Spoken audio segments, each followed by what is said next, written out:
become some things. St. Louis climbed to the cliffs of wings. Your ticket is punched. The stars are in sight. Word. Everyone comes to play on Monday night. It's about time to touch down and hit the jackpot. Who's this shirt? We want the #1 spot. Hit it. One time right here. Come on and hit it. 2 times right there. Come on and get ready. I'm ready. You ready? Are you ready for some football? A Monday night party. It's a nationwide tour, so let's get it started. Hey, let's get started.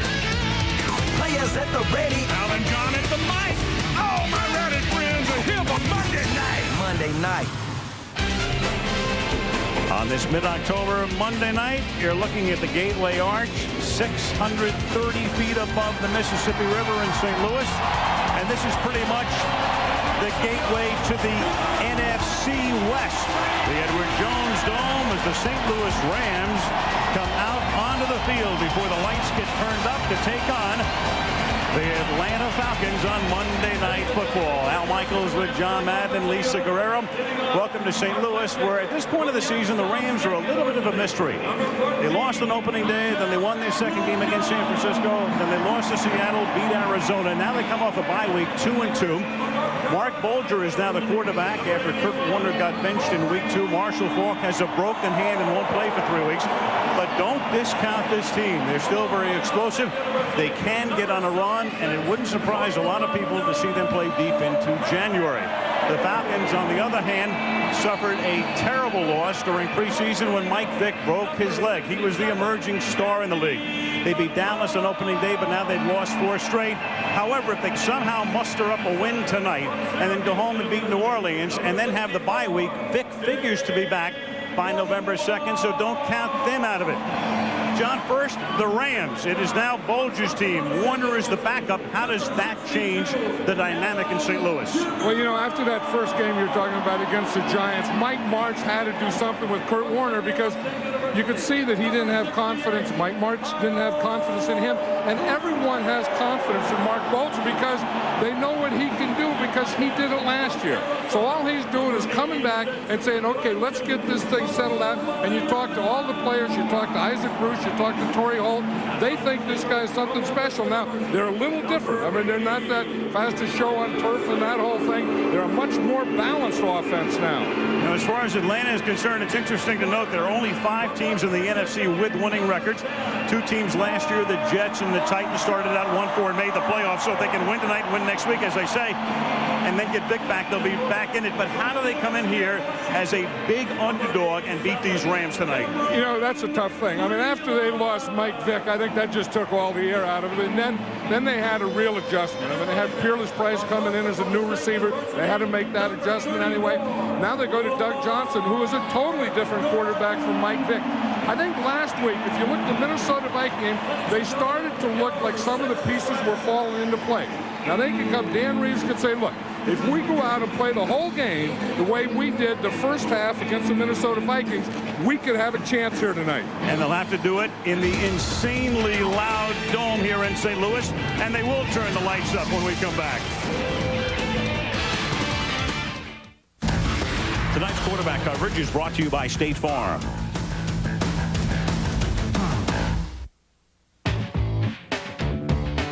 Rams used to be Kurt Warner's team, but now the job belongs to Mark Bolger in his 3rd year out of West Virginia. You don't want to let your teammates down. The Rams have been great, you know, before I was here, and just to continue the tradition of this offense and this team and this organization, it's a lot of responsibility, but it's why you play. Tonight again, the enhanced views of Skycam coming your way. Skycam presented by these. Monday Night Football from the Jones Dome in St. Louis. The Rams against the Falcons. Mark Bolger gets to start at quarterback for the Rams, and he's down on the field with Lisa Guerrero. Lisa. Thanks very much, Al. Mark, your dad made you play high school football. In college, you didn't even think you were going to turn pro, but now you find yourself starting at quarterback for the Rams after having beaten out a 2-time MVP. How do you explain that? It's tough. You know, I got to thank my mom and dad for making me play back then. And, you know, it's been about 10 years since they told me, I don't want you to say what if. And fortunately, I'm here tonight and not watching at home. You know, you and Kurt had a very good relationship in the past. Since you've become the starting quarterback, has that relationship become strained? No, it hasn't. You know, I had the luxury of having, a two-time MVP and a Super Bowl winner in my head all night, telling me the plays and giving me help all night. And, he's put the team first, and, it's tough for him inside, but, he's been nothing but great to me. Good luck to you tonight, Mark. Thank you very much.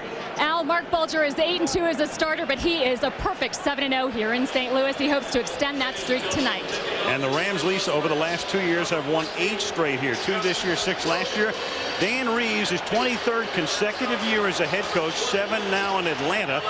Mike Martz in his 4th season as the head coach of the Rams. He was the offensive coordinator in their Super Bowl season of '99 and then ascended when Dick Vermeil retired, at least for a year. Dick, of course, is doing pretty well these days in Kansas City. Here we go. Wilkins kicking off. Allen Rossum fields it at the goal line for the Falcons. Up to the 18-yard line. And let's take a look at the Atlanta starting offense. Doug Johnson, Florida.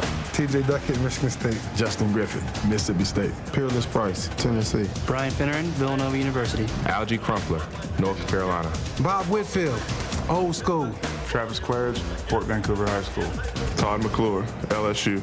Keenan Forney, Nacogdoches High School. Todd Weiner, Kansas State. And there is, or will be in a second, Mike Vick on the sideline. And as we said at the top, he hopes to be back in 3 weeks. T.J. Duckett is the running back in this set, first down from the 18-yard line. And Duckett with a big hole, but coming up quickly to close on it is Travis Fisher. And let's take a look at that Rams starting defense. Leonard Little, Tennessee. Damian Lewis, University of Miami. Ryan Pickett, The Ohio State University. Grant Wistrom, Nebraska. Pisatino Isamor, Hawaii. Jamie Duncan, Vanderbilt. Tommy Polley, Florida State. Demetrius Butler, Kansas State. Adam Archuleta, Arizona State. Aeneas Williams, Southern University. Travis Fisher, Central Florida. Archuleta, one of the key men, the strong safety, and this is on second down Duckett. Meanwhile, we always have to do subtitles on the intro. Bob Whitfield said Old School, Stanford. Travis Claridge, Vancouver High School, USC. Keenan Forney, Nacogdoches High School, Hawaii. There you go. And you didn't even have to use the SAP button. Right, and this offensive line has come under a little pressure here that, when you block for Mike Vick, that's one thing. Because everyone was afraid to rush because he'd get outside. Now when Mike Vick gets hurt, this offensive line knows, holy man, this pass protection is a heck of a lot different with Doug Johnson. 4-man rush, quick drop, quick throw, and drop by Algie Crumpler. A little bit behind him, but certainly a catchable ball, and it's 3 and out for Atlanta on their first possession. It's funny. Everyone that you talk to says Algie Crumpler has the best hands in the team. In fact, Dan Reeves was telling us that this guy has the best hands of any receiver he's ever coached in his life. And the first pass to him goes right through. Would have been a first down. Now Chris Moore comes in to punt. 14th year in the league, several of those with Buffalo. High floating short kick, bouncing at the 43. DeJuan Gross is the Ram back there to run it back, but he lets it go, and then Atlanta's able to cover it at the 34-yard line. So here comes Bulger and the Ram offense. Let's take a look. Mark Bulger, West Virginia. Lamar Gordon, North Dakota State. Isaac Bruce, University of Memphis. Torrey Holt, North Carolina State. Cam Cleveland, Washington. Brandon Manu Malayuna, Arizona. Orlando Pace, The Ohio State University. Andy McCullum, Toledo. Dave Woolova, Syracuse. Adam Timmerman, South Dakota State. Kyle Turley, San Diego State. Kyle Turley coming over from the New Orleans Saints during the offseason. Orlando Pace, the great left tackle, was a holdout. They didn't report until just before the regular season. So the Rams' first offensive play from the 34 after they reset is a handoff to Marshall Faulk's substitute, Lamar Gordon. So with Faulk out with a broken hand, Gordon will see a good deal of action tonight, and they'll also take a look at the rookie Arlen Harris, first down. One thing that they like about Lamar Gordon, he's learned to run with some patience. See, this is a little delay draw. Wait, let the blocking happen, and then get up and bounce out. And he has, John, a bad wrist coming into the game, and he just came off the field holding that wrist. So we're going to see Harris earlier than Mike Martz had expected or hoped. But Mike Martz doesn't mind putting Arlen Harris in there. I think if you said who's the most impressive young player that the Rams have picked up this year, I think Mike Martz would say Arlen Harris. He loves this guy. Harris has come out of nowhere. He played at Virginia, then he transferred to Hofstra, but he was never eligible to play on Long Island, so he comes here as a free agent. Saw a good deal of action in the Arizona game, had been running back punts, and there's Marshall Faulk. He has 2 broken bones in his hand, and he hopes to be back the same week that Vic is, which would be 3 weeks from now in a game that they would play at San Francisco. 1st and 10 from the 44. Arlen Harris is the setback, and here he is. And Harris, with an ignominious beginning, is Ed Jasper, the nose tackle, and Wade Phillips, 3-4 defense, 3 linemen, 4 linebackers, makes the stop. You're right, and the first thing you have to do is you have to get the nose tackle block. Now, Jasper is usually over the center. Right here, he's playing over Adam Timmerman, and you're going to see him just beat him. You see, he's not over the center. Adam Timmerman tries to get position, which you can't do. You have to make contact first, then get position. He goes for position. Ed Jasper just takes the inside. Wade Phillips, the defensive coordinator, has been a head coach at Denver and Buffalo. 2nd down and 14. Bulger slings it to the outside, and it's incomplete, and that's Gordon who comes back into the game. So Gordon in for the first play, out for the second, back in for the third. Let's take a look at the Atlanta defense. Patrick Kearney, University of Virginia. Ed Jasper, Texas A&M. Brady Smith, Colorado State. Keith Newman, North Carolina. Keith Brooklyn, Georgia Tech. Chris Draft, Stanford. Matt Stewart, Vanderbilt. Ray Buchanan, Louisville. Kevin McAdam, Virginia Tech. Keon Carpenter, Virginia Tech. Tyrone Williams, Nebraska. A lot of injuries defensively for Wade Phillips group. Tyrone Williams is back after a 1-week suspension for conduct detrimental to the team. And now Bulger's going to take off, so nobody was open. And you don't design a play like that for Bulger, because he's now carried 20 times in his career, and that's only his 4th game. And especially 4th and that long. He may have seen that defense, though, because they had 4 wide receivers, and you're going to see that they're in dime, and there's no one for Bulger. Now, if he could have gotten past that defensive line, he probably would have gained 5 more yards. He wouldn't have gotten the first down, though. Would have been 4th and 8. Yeah. Sean Landetta is 41 years old. He's the only punter in the league with varicose veins.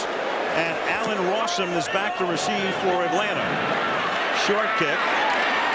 Rossum fields it at the 21. Up past the 30.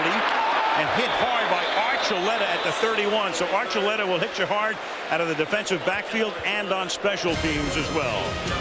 Look at Warner discussing things with Bulger early in the game. What you need to know is we're 3 minutes and 39 seconds into the game as the aerial coverage provided by Anheuser-Busch. Headquartered right here in St. Louis.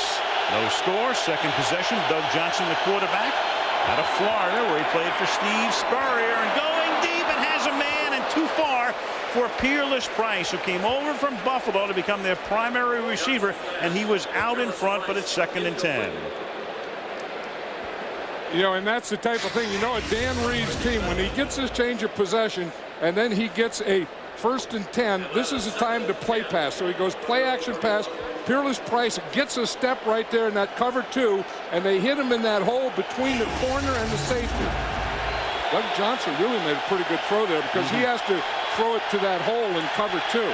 2nd and 10, you have Warwick Dunn, the former Tampa Bay Buck, in the backfield behind him. On 2nd and 10 as the Rams come up to the line, show blitz, back off. And then Johnson floats one, and getting open is Brian Finneran, and he underthrows Finneran, but Finneran is able to adjust and come back and make the catch for the 1st down. Finneran, 2 broken bones in his left hand, hasn't played since the opener, and that's a 30-yard gain. Jeremetrius Butler is the corner out there, and somehow he goes for the inside move. See the right side, the safety is kind of in the middle, favoring the middle, so he knows he has one-on-one out there. But look what Butler did. He takes an underneath, like he's going to go and play the slant. There is no slant. He just keeps going straight up the field. He cut to the inside. Finneran makes the catch. 1st down now, and they give it to the big back Duckett. Now they have Duckett at 6 feet 254, and then they change up with Dunn, who's 5'9", 180. Now, one thing they always say about a corner is you have to have a bad memory. Whatever happened to you, you have to forget. But the other thing they say is you can't guess when you're out there. And I think on that last one, they caught Fisher guessing, or Butler guessing. 2nd 6, 5 minutes into the game. Falcons coming in 1-4, Rams 2-2. Rams haven't played in 15 days.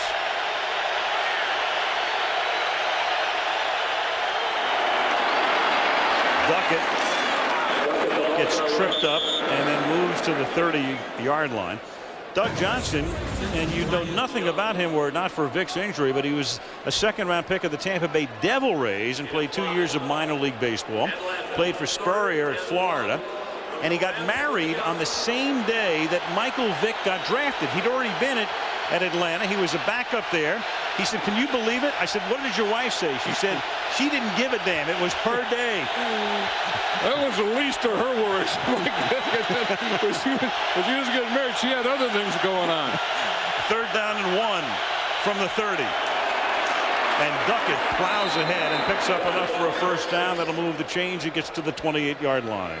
If they can get in that flow between T.J. Duckett and Warrick Dunn, that's not a bad thing for Dan Reed. You know, that Duckett is so big, and he's going to kind of run in between the tackles, and he's a big 255-pound guy, but not a real power runner. I mean, he has some moves and so on, and then they can bring Warrick Dunn in the speed. Dunn in his 2nd year came over, as we said, from Tampa Bay. Duckett, a 1st-round pick from Michigan State. And he was the 18th overall pick in the 2002 draft.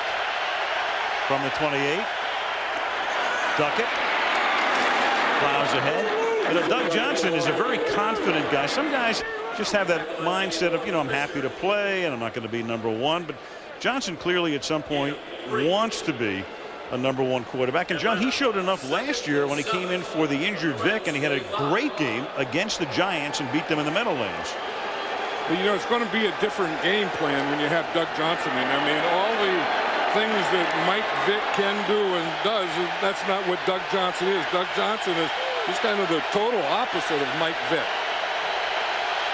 2nd down and 6. What the Falcons do is call 2 plays in the huddle. And with the crowd roaring, they give it to Duckett. And whichever play that one was a pretty good call to the 14-yard line. And Justin Griffith, a rookie 4th-round pick out of Mississippi State, and Dan Reeves singled him out last night as a guy who's really been a bright spot through a nice block there. They did, as I said, they have 2 plays. Now they're going to get Adam Archuleta. You see the strong safety, he's up there in the middle. So they know if they can pack everything in here that they're going to have a soft corner to the outside, because the strong safety, instead of being the force man, was packed in the middle. From the 15-yard line, Johnson pump fakes, then throws, hit as he throws, and it floats into the arms of Aeneas Williams for an interception, and Williams eschewing the touchback, runs it back out to the 7-yard line.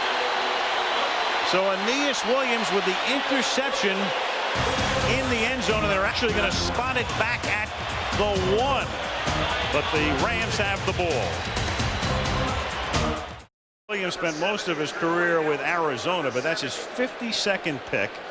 Rod Woodson is the leading active interceptor with 69. Paul Krause is the record holder with 81, but that puts him in a category with 52 interceptions with 2 other pretty good players, Mel Renfro and Larry Wilson, who spent a lot of great seasons here in St. Louis. 1st and 10 from the 1, because that's where Williams was tackled, and this is Lamar Gordon just barely getting out of the end zone. You know, you talk about Aeneas Williams, and most of those picks were as a corner. Here he's a free safety. You know, we're talking about a free safety or a middle safety. What does he do? He just stays in the middle, reads the quarterback, and reacts either side when the ball's thrown. Now watch Aeneas Williams. Right there in the middle of the field, the ball is thrown. That's a bad throw, but Aeneas Williams was able to go from the middle of the field all the way to the far sideline. And then he came out of the end zone and said, "Oh, what am I doing?" And you saw him hesitate at the 1, and down he went at the 1. He also said, "I've been playing too long to do something like that." Spencer Meade is in the game, making his first start of the season. He was in the backfield, and Cam Cleland makes the catch. They've activated two backs who haven't played this year, Joffrey Reynolds and Spencer Need, because Falk is hurt, and they both came off the practice squad this week. So that gives them like 4 or 5 tight ends, and they have one formation. I was watching them practice the other night where they use 4 tight ends in the same formation. Then they also used on first down here, they had John St. Clair, the backup center and tackle, playing tight end. So bizarre, the greatest show on turf using 4 tight ends at any time. 3rd down and 6 from the 5. Play fake.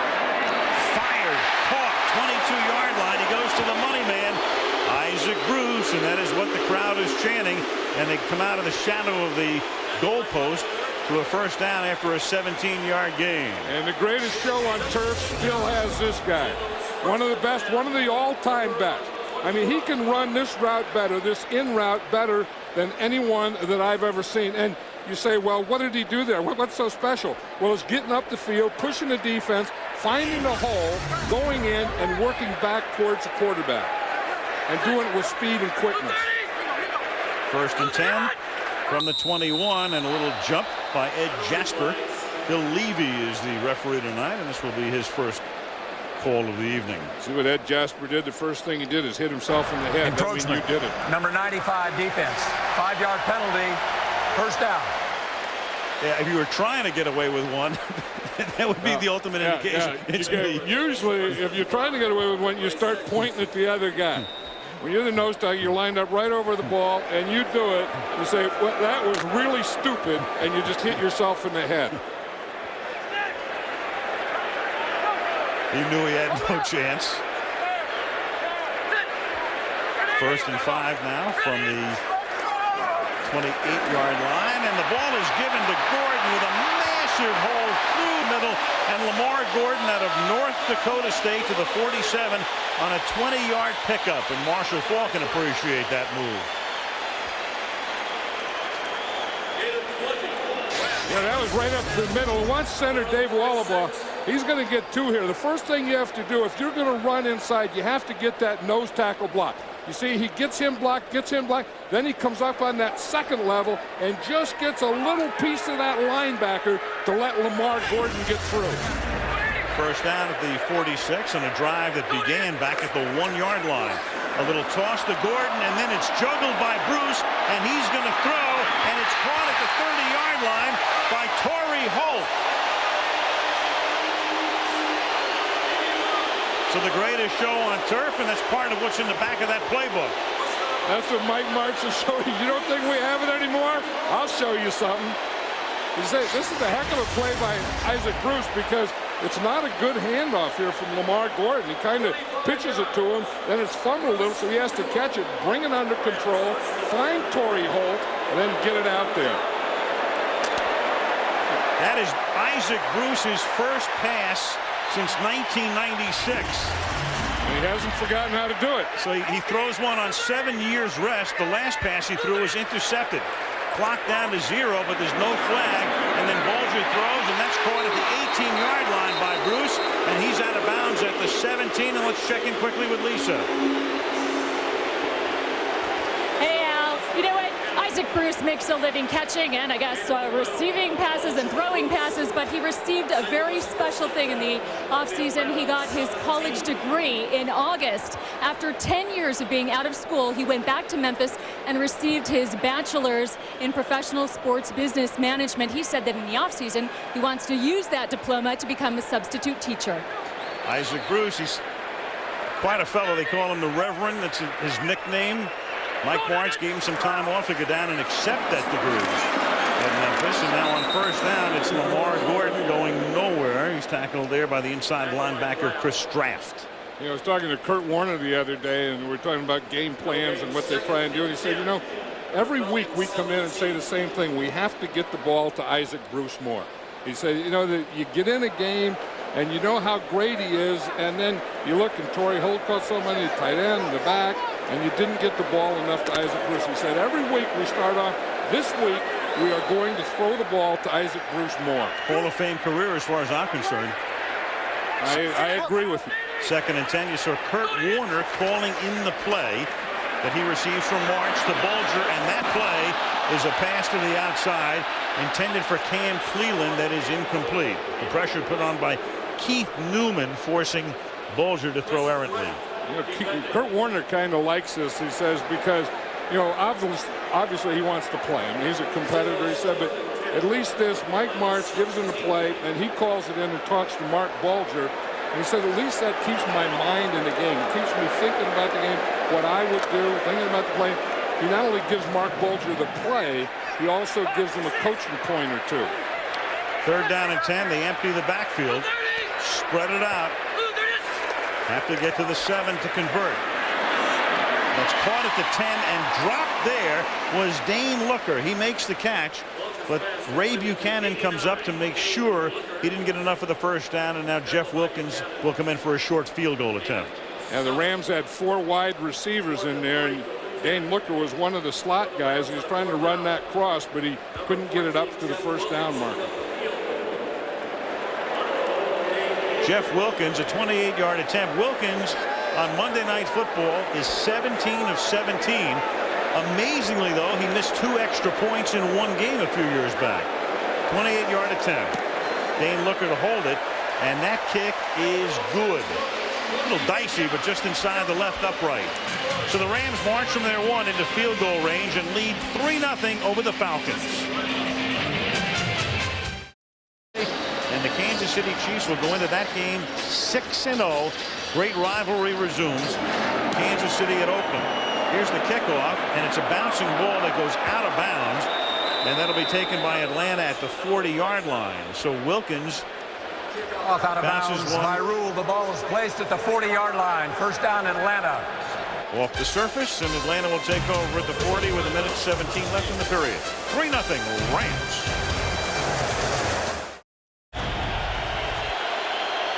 First quarter winding down. Atlanta begins this drive from the 40-yard line after the out-of-bounds kickoff, and the ball is given to Duckett, who's looked good so far, and that's an 8-yard gain to the 48.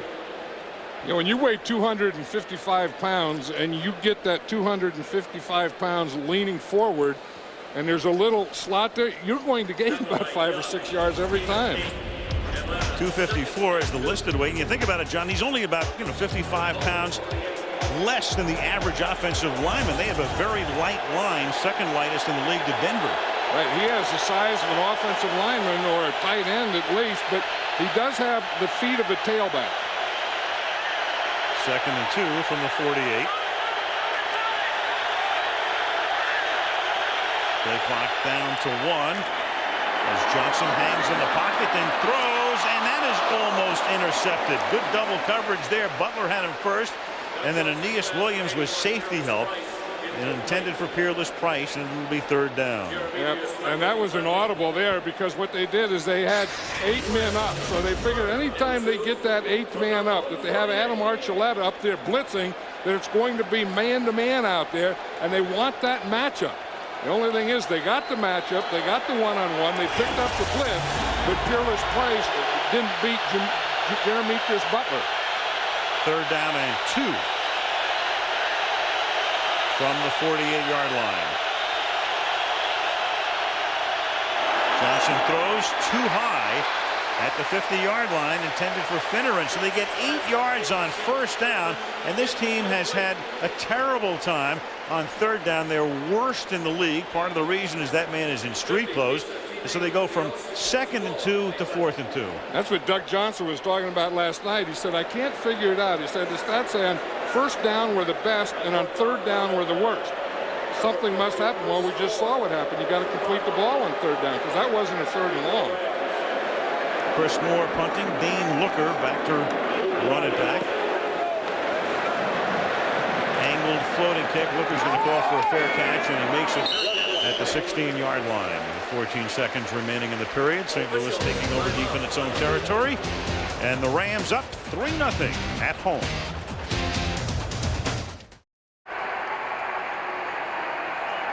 Holding. Offense number 57. 10-yard penalty. Repeat 3rd down. We know they probably hold on virtually every play of the game. However, We purposely waited until now to actually make the call at this very critical juncture of the game. Just to tick you off. On ABC. I think most people in this country are happy about his Cubs. I think so. A lot. Here's Lamar Gordon up to the 20-yard line, and it will be the final play of the opening period in the final game of the 6th weekend of NFL competition for 2003. End of 1. St. Louis 3. Atlanta nothing. And Monday Night Football continues after this message and a word from our ABC stations. St. Louis, we start the second quarter. Al Michaels, John Madden, and Lisa Guerrero. A Jeff Wilkins field goal, 28 yards, the only scoring in the first quarter. 3-0. And the Rams now begin the second period at their own 20-yard line. 2nd down and 6.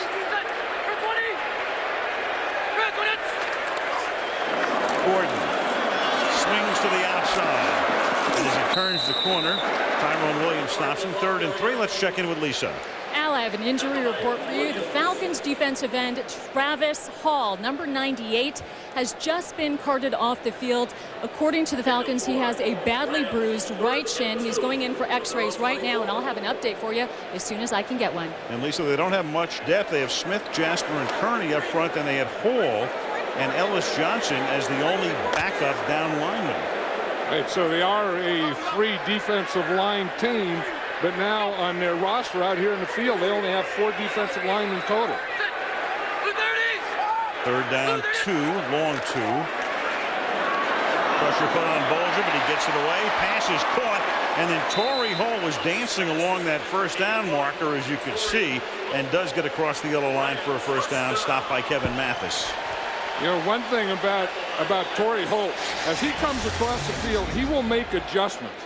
And if he can't get up the field, he'll keep getting more shallow and more shallow as he goes across. He ran that pattern right about the line of scrimmage. You see how shallow he gets, and then as he gets upfield, then he gains a little yardage. Got enough for the first. 1st and 10. The ball is at the 26. Bulger has started 5 of his first 7. And that's dropped into traffic when Isaac Bruce over the middle and couldn't hold on. So it'll be 2nd down and 10. Mark Bulger's had an odd road. As Lisa mentioned at the top, his father had to convince him to play in high school. He was the Saints 6th-round selection in 2000, cut. Actually came here, was on the practice squad for a week, cut. Then he went to Atlanta. He was on the practice squad there for 2 weeks. They wanted to sign him, but he said, no, I'm going to go back to St. Louis. So he's the Rams' 3rd QB in 2001. Actually, he's in uniform at the Super Bowl as the inactive quarterback, as the number 3 quarterback. And now he's the starter after filling in last year so capably and admirably for Kurt Warner. Here's Gordon. And he breaks it for a first down. And he's a guy who, among other things, John, went to Dan Marino's high school, Central Catholic High in Pittsburgh. Right, and among other things, his dad was a backup quarterback at Notre Dame behind Joe Theismann. And his dad was the guy that he said made him play football as a sophomore.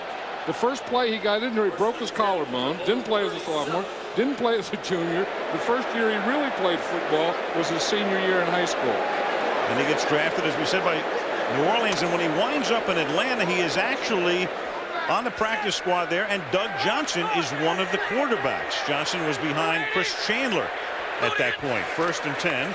Arlen Harris comes into the game in the backfield. Bulger to a wide open Bruce.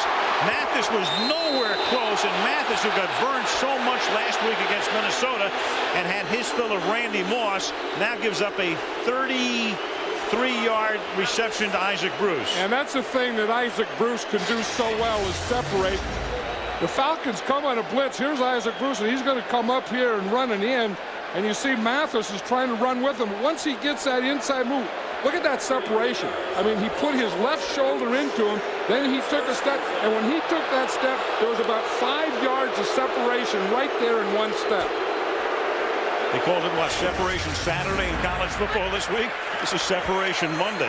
1st and 10, and that's caught close to a first down, and then the first down garnered by Torrey Holt as he takes it to the 16-yard line. So here go the Rams, looking like the Rams of 99, 2000, and 2001. You know what Mark Bulger has? You say, what does this guy have? I mean, he's not a big guy. He's not a strong guy. Look, he has little skinny arms, but he has a very, very quick release. You know, I watched him and always thought that he has one of the quickest releases that I've ever seen. I mean, when he's ready to throw that ball, boom, it's gone. It's out of there. Rams have already rung up 159 yards in less than 1/3 of the game. 1st and 10 at the 16-yard line. And Bulger's going to take a timeout. Timeout prior to the 1st and 10 here. So the Rams moving from their own 16, they're all the way down to the other 16. Timeout. Following a Ram timeout, St. Louis has it at the Atlanta 16, leading 3-0. They've eaten up 68 yards on this drive to this point. And looking for 6 is Bulger, and throwing it a little too tall for Brandon Maliuno, who's covered there by Kevin McAdam. You know, one of the things with Travis Hall out, we were talking about the Falcons only have 4 defensive linemen, and when they go this situation right here, when they're going dime, this is when they like to use 4 rushers. I mean, it's funny how a 3-man line will go to a 4-man rush on nickel, and a 4-man line will go to a 3-man rush. So now they do have them all. I mean, they only have 4 defensive linemen, and they're all on the field right now. And all of them, at least initially, get into the down stance. There they are. Leave a hole in the middle. 2nd down and 10 to the outside off a boot. Holt, great move to the inside, and gets rolled down at the 8-yard line. So that's going to make it 3rd down and about 2 when they spot the ball. That's the thing that these receivers do. You know, we're talking about separation and those kinds of things, but they also have great moves when they get the ball. I mean, that is a super move right there. Wow. You just go to tackle him, and all you did was come up with a whiff of air. Tyrone Williams, the would-be tackler. 3rd down, call it a short 3 from the 9-yard line.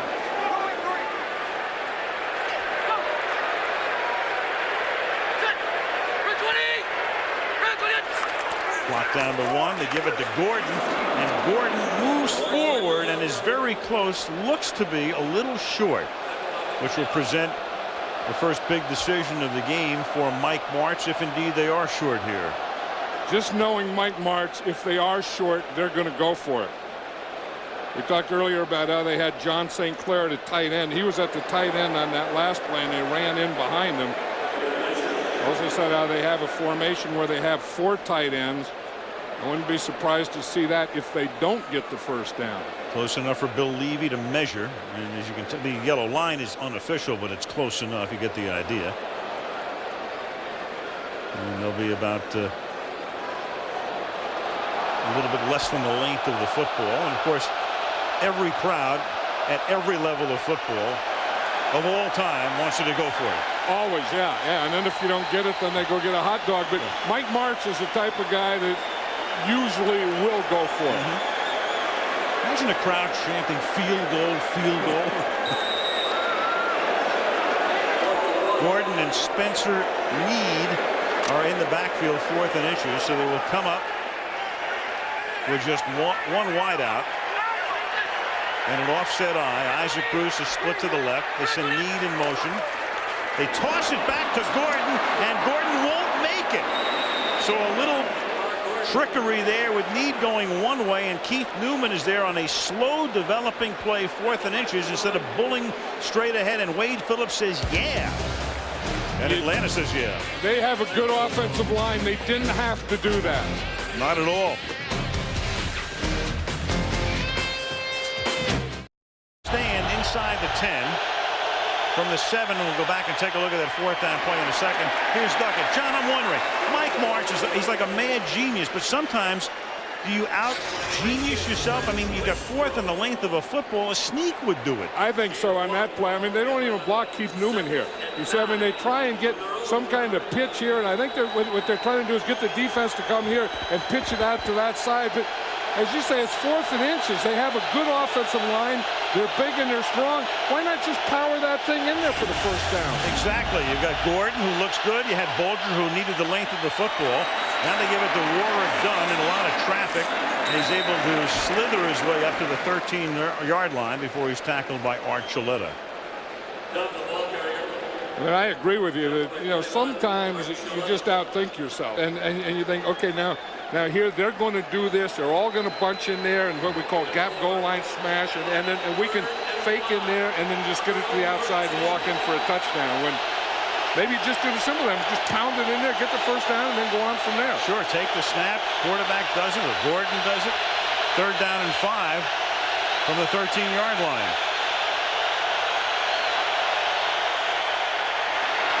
Johnson throws, caught, first down, up at the 21-yard line. Peerless Price came over from Buffalo in a trade, cost him a first-round pick. But for Michael Vick, last year he had a lot of pretty ordinary wideouts, so they had to go out and get somebody of a high level. And here's the guy, Peerless Price. When they first got him, they kept him outside, and then last week they started putting him in the slot. And as Doug Johnson was telling us last night, the more we move him around, the more we're going to find openings for him. Caught 94 balls at Buffalo last year, and this is Warwick Dunn on a mistimed handoff. Gain of 1. Take a look at Price, as you can see, up in Buffalo. Now, one of the reasons he was able to put up numbers like that, on the other side, he had Eric Moulds, a Pro Bowl receiver. So the two of them were terrific, but Peerless was looking to become the guy, and when he goes to Atlanta, he becomes the guy. You know, but that doesn't always work out either. You know, is can a number 2 guy somewhere go someplace else and become a number 1 all the time? That doesn't always work. We'll find out when Vick comes back if that was worth a number 1 pick. 2nd down and 10 from the 21. Big hole for Dunn, and Warwick Dunn straight ahead gets up to the 34-yard line, and Rich Cody makes the tackle. So the Rams can't cash in, and now Atlanta starts marching back after a 13-yard gain by Dunn. You know, it was funny. I was talking to Lovie Smith, the defensive coordinator of the Rams, the other day, and he was talking about the Falcon offense and guys that he worries about or is afraid of, and he didn't mention Duckett. He mentioned Warwick Dunn. Of course, he was with Warwick Dunn at Tampa. Warwick Dunn has speed. Speed worries every defensive coordinator. Dunn has had 2 tremendous games against the Rams, especially that one in Tampa on a Monday night in 2000. 1st and 10. And Johnson's going to air it out, and Johnson throwing into coverage, and that's incomplete. And that was Quentin McCord, their number 3 wide receiver, completely blanketed by Williams and Fisher. Dan Reeves coaching in his 350th game tonight. It's the 23rd consecutive year he has been a head coach. And there was George Halas at 497, Don Shula 7 shy of that, Tom Landry, Curly Lambeau, and then Reeves. But the bugaboo is Dan has not won a championship. 4 times he's been to the Super Bowl. 3 with Denver, once with Atlanta, and he's got the same record as Bud Grant. That's his but. 2nd down and 10. This is Warwick Dunn. Dan Reeves first coached a Monday Night Football game in 1981, and Howard Cosell was opening up the telecast that night. In the meantime, Dan Reeves, who figures to become one of the great coaches of his time, as you look at him right there, he's had the basic training that makes him perfect for his new job, says he faces the biggest challenge of his still young head coaching career tonight. Why? Because he has lost 2 in a row, and it's hard to break a losing streak. And tonight he comes in having lost 4 in a row, and it's doubly hard to break a losing streak. Timeout.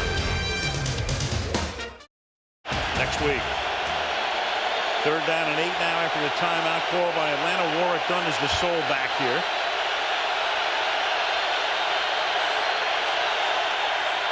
Four-man rush. Johnson hangs in the pocket, throws a wobbler, but right on target, and then the ball is dropped. It was caught by Algie Crumpler, but the ball was loose, and the Rams come up with it. Aeneas Williams, who already has an interception, comes up with it. So Crumpler has dropped one and then fumbled one. The normally sure-handed tight end coughs it up.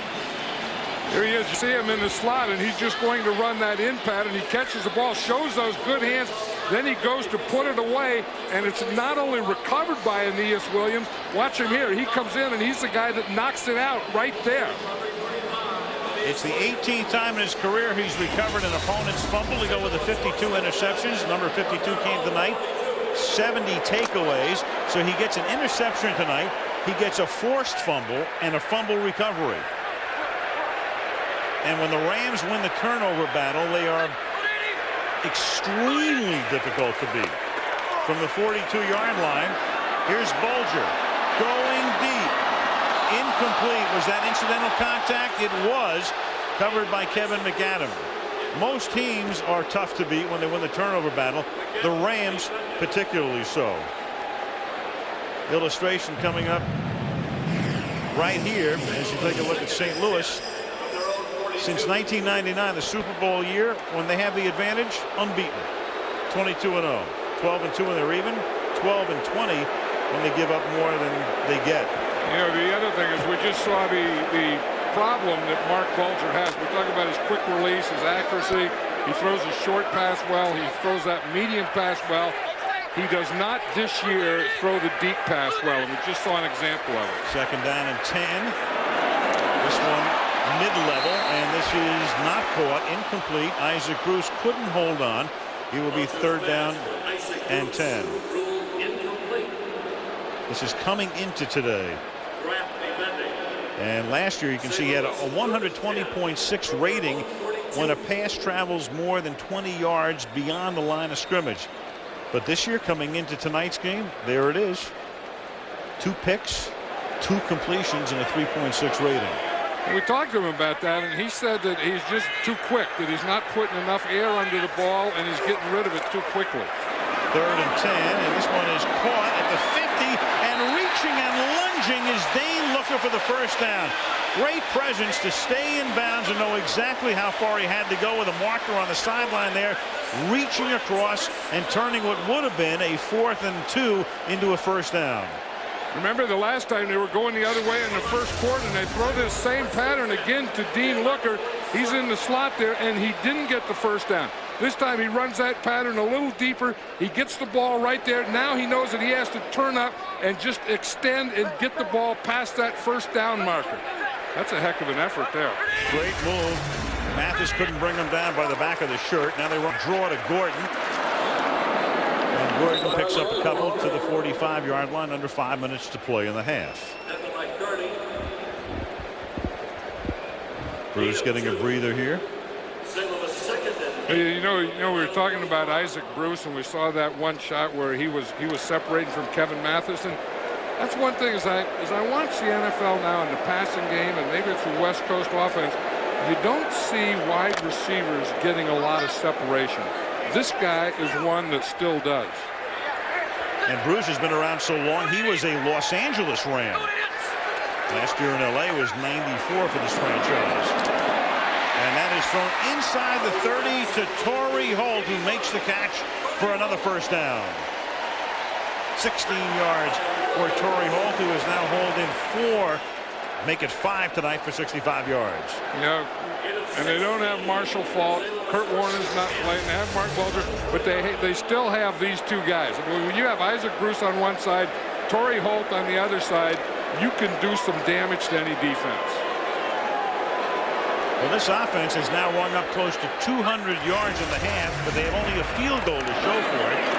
And this is now caught by Manu Maliuna, the tight end, who tries to bull his way for a first down, and he's close. Appears to be a half-yard shy at the 19-yard line, and the Rams have now rung up 205 yards of offense and just a field goal to show for it. Well, now this offensive line is doing a good job of pass protecting for Mark Bulger and giving him time. There it is up to the minute. The 2 turnovers for the Falcons have been killers, and for the Rams, that long drive ended with a 4th down that was not successful. So they wasted that drive, which consumed a lot of yardage. Now the Rams, as they are prone to do very often, take a timeout before the 2-minute warning, their second.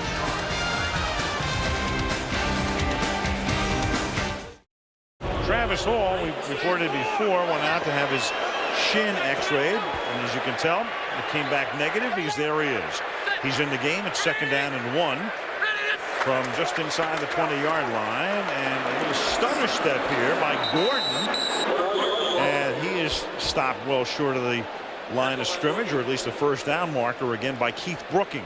Travis Hall made a good play right there, and that's the reason that Lamar Gordon had to take a stutter step. He was trying to cut back. And what Travis Hall does is he takes an inside move and he takes that gap away that would have been the cutback. Watch him here. He's going to come to the inside and take this gap. And then when Lamar Gordon goes there, you see right there, he can't cut back there. So he had to take that stutter step we were talking about, and he runs right into a bunch of white jerseys. 3rd and 1. They get the 1, and a lot more for Gordon inside the 10 to set up a first down and goal, tackled by a frustrated Ray Buchanan. Broke out of a Keith Brooking tackle, and that's going to take us to the 2-minute warning. So the Rams moving again. It'll be first down and goal. They have 1 timeout remaining when we come back, and the Rams hanging on to a 3-0 advantage.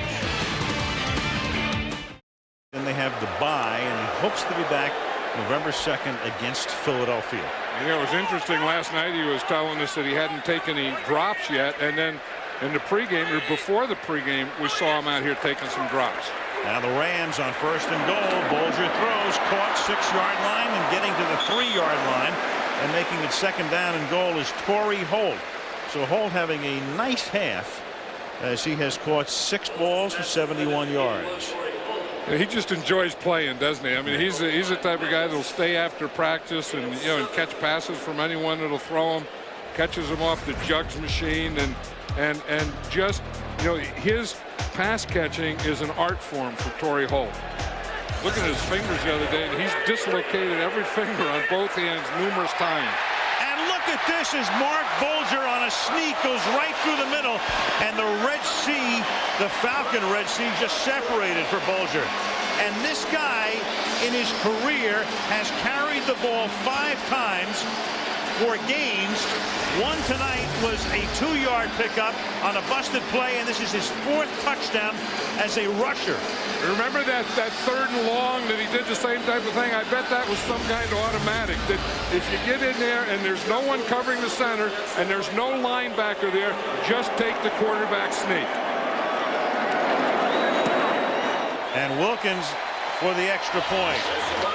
So Aeneas Williams sets it up with a forced fumble to recovery, and the Rams go down the field, and they go 58 yards, and Bolger untouched into the end zone. And you can see why he's smiling. Here's what he sees right here. Look, there's no linebacker in there, and both of these guys are on the outside. So he knows all that he has to do is take that ball and go straight up the middle. Closest guy was Ray Buchanan, and he couldn't do anything about it. And let's check in with Lisa. Hey, Al. Well, there was a big cheer that went up after that touchdown, but the man standing next to me was just shaking his head. Mike Vick, you were supposed to be out between 6 and 8 weeks originally. It's been 6 weeks. So when can we expect to see you back on the field? Well, hopefully in the next 2 weeks. We got to leave it in the hands of the doctors and the trainers to evaluate me and make sure that everything go according to plans. And hopefully in the next 2 weeks I have a chance to play. Will you be at 100% after 2 weeks? Hopefully I'll be at 100%. I won't play unless I'm 100%. That's the only way I can play. And the way I play my game, I have to be 100% in order to play well. So if I'm not 100%, I won't play. Now, you told us something really interesting in our production meeting yesterday. You said that you felt a little bit guilty about your injury. Can you please explain that? Yeah, well, I felt my injury could have easily been prevented.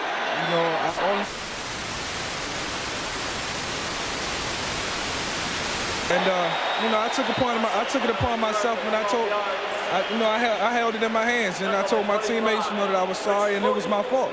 But at the same time, they know I'm gonna get back and I'm gonna come back and come back and play a complete game. Mike, I know that you took drops for the first time today. How did that feel? How'd that go for you? It felt good. I was able to take a 5-step drop, 7-step drop, and it felt normal. So, it was good. It was kind of a sign of relief for me that I'm getting myself back. Best of luck to you. Thanks very much, Mike. Al, back up to you. All right, thank you, Lisa. So Mike Vick, he told us last night, he said, you know, I'm going to play if I'm 70%, but Dan Reeves told us he has to be 100%. And now Mike really, it was just frustration talking last night. Yeah, he just wants to play so bad. I mean, if you're a competitor, you hate to stand on the sideline in street clothes. It just drives you nuts. Now Johnson on first down, swings it out to Dunn. A little spin move, but no blocking. And he's tackled at the 19-yard line with a minute to play. Leonard Little makes the tackle here. But I agree with what Dan Reeves said, and I agree with what Mike Vick just said, that to come back, he has to be 100%. He can't come back at 80%. Second down and 8. Johnson throws it underneath. Here's Dunn, and Dunn gets knocked down a yard shy of the first down, so it's 3rd down and 1, and now Atlanta will take a timeout this second with 44 seconds remaining. Gives us a chance to tell you that Monday night. So many tickets, and there's so much hype about Atlanta because of that man, number 7. Well, not only hype in Atlanta, but hype in the entire league about Mike Vick. I mean, he's one of the most popular and best players in all of football. And a good guy to boot. 3rd down and 1 from the 26, and it's caught on a slant, and that is Quentin McCord, but there's a flag down, and McCord is able to get the ball all the way to the Ram 40, but at the 35-yard line, there's a flag, and we've had only 1 penalty in the game to this point. Kind of make it up for last week. Bill Levy tells us. The pass, holding, number 22 defense. Penalty is declined. 1st down, Atlanta. That works out very nicely for the Falcons. That's a 33-yard gain. Here's Quentin McCord right here. You're going to see he takes a little stutter, then he gets that slant, and that ball is put right on him.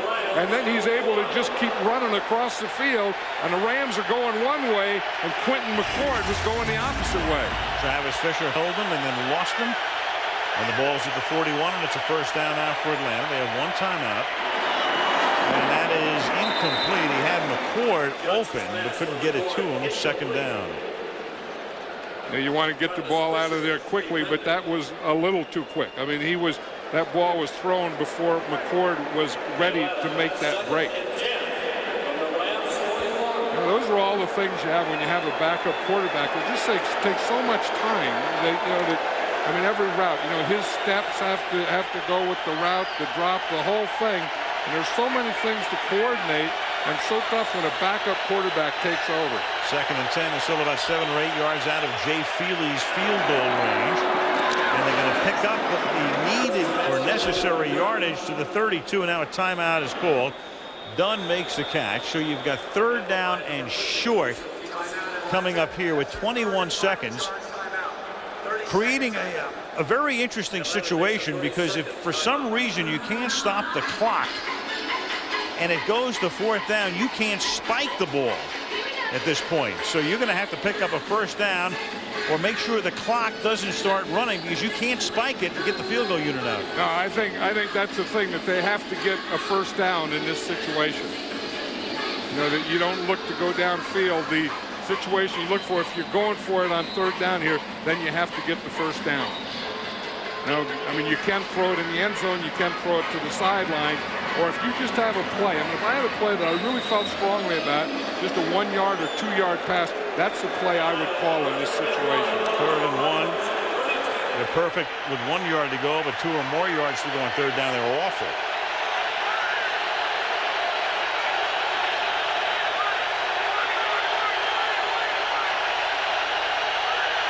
Rams moving up and back. 3rd and 1, and look out, a flag is thrown, and if that's holding and it's the umpire, that is going to take them out of field goal range. If the Rams elect to accept it, or if they take the play, it'll be 4th down. It's a hold. Now the question is, do you want to make it 4th down and have Feely try about a 49-yard field goal, or let them have another play? Holding, number 71, defense. 10-yard penalty, repeat 3rd down. He meant offense. It's Travis Claridge, and they're going to take it back 10 yards. So now they're in a terrible position, and I'll explain in a second. Here's Travis Claridge right here. You're going to see him hold Pickett right there. You see that left hand and then the right hand. Heck, he held him with both hands. Doug Johnson knew what he had to do, though. He had to get out of the pocket so that he could throw it away. Now you need a first down and probably have to get out of bounds, because by the time you got up to spike it, that would take care of probably the rest of the clock. 3rd down and 11. They have to go to the outside, and that's incomplete. And so now they're stuck with 4th down and about a 59 or 60-yard attempt, if they so choose. Yeah, that holding penalty killed them. I mean, that was the thing, because they did have the field position, and Doug Johnson did know what he had to do. He had to get out of the pocket and throw the ball away.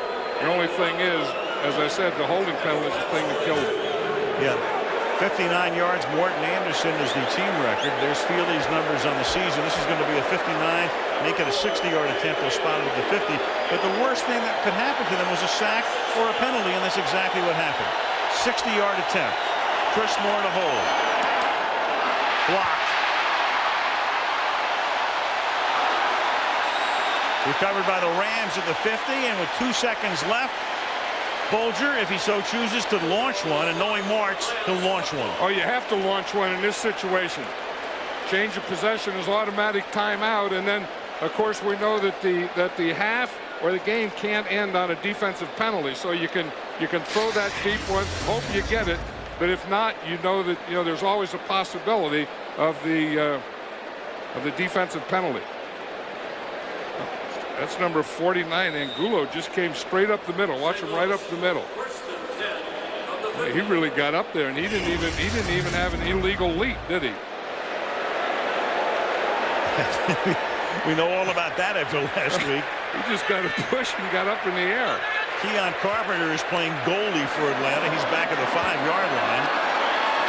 And Bulger, with a wing and a prayer, has it knocked down by a bevy of Falcons at the goal line. So that's the end of the half. Atlanta blows an opportunity to cut it within 7. They trail 10-0. 10-0 Rams at the half. Coming up, we'll look back at Mike Vick and the road back for him when we return to St. Louis after this message from the NFL and a word from our ABC station. This is ABC Sports Championship Television. So it's always dubious to run a kick back from that deep in the end zone, but as it turns out, it works to their advantage, mainly because of the face mask call. They start from the 31-yard line. Give the ball off to Gordon, and Gordon picks up 11. So pretty good sub for Marshall Faulk. Let's check in with Lisa. Thanks, Al. Although very composed, Dan Reeves admitted to me at halftime that the penalties and the turnovers are just killing him. It's something they've been battling for the past 5 weeks. He said he did find one bright spot. He said, we've been moving the ball. Now we just have to get it into the end zone. Meanwhile, I asked Mike Martz about that failed 4th down play in the first quarter. He was very concise. He said, I guessed wrong. Yeah, we were talking about that. You almost outguess yourself. You go, why sneak it? And then, ironically, they sneaked it for their touchdown, and you got a flag here. I think those are probably the words. I outguessed wrong. Right. Prior to the snap, false start. Number 34, offense, 5-yard penalty, first down.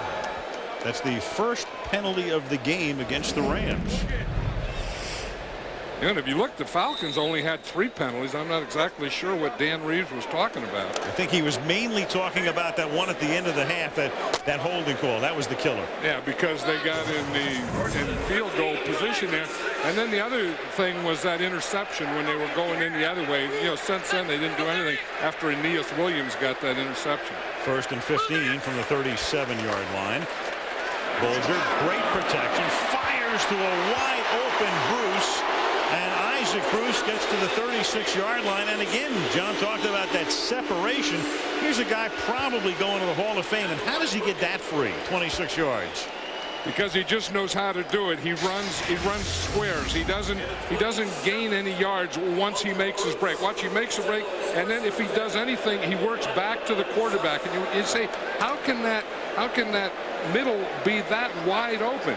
Isaac Bruce gets in there quickly. He finds that window and gets to the window for Mark Bulger to throw it in. 30 years old. He's playing like he's 21. 1st and 10. Gordon, big hole. Slants over the left side. Takes it to the 20-yard line behind a block thrown by the fullback, Spencer Need.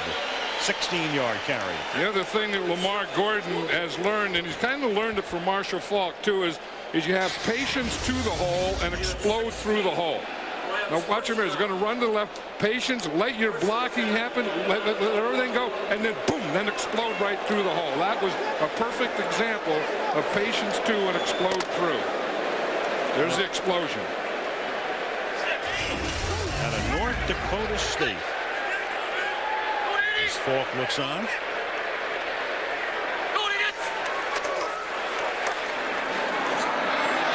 And that is thrown and caught for a touchdown by Torrey.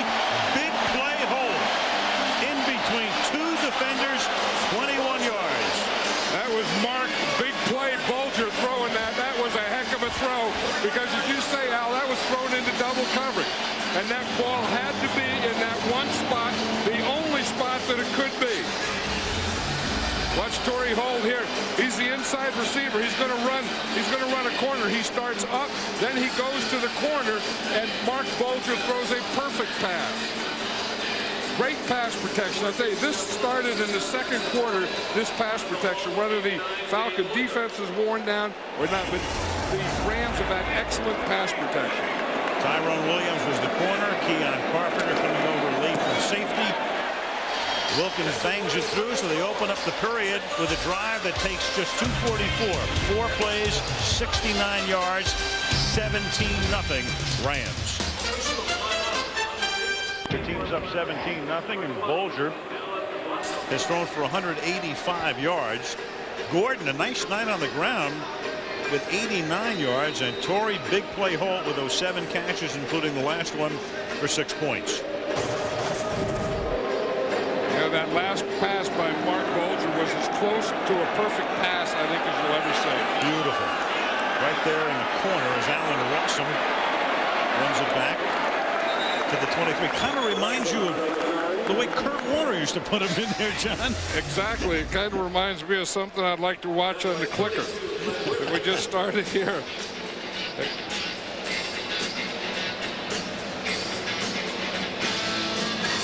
And we just see him here, but watch the protection that he has. He has great protection, and as I said, that was double coverage, and he put it the only place that it could be. That was a perfect pass.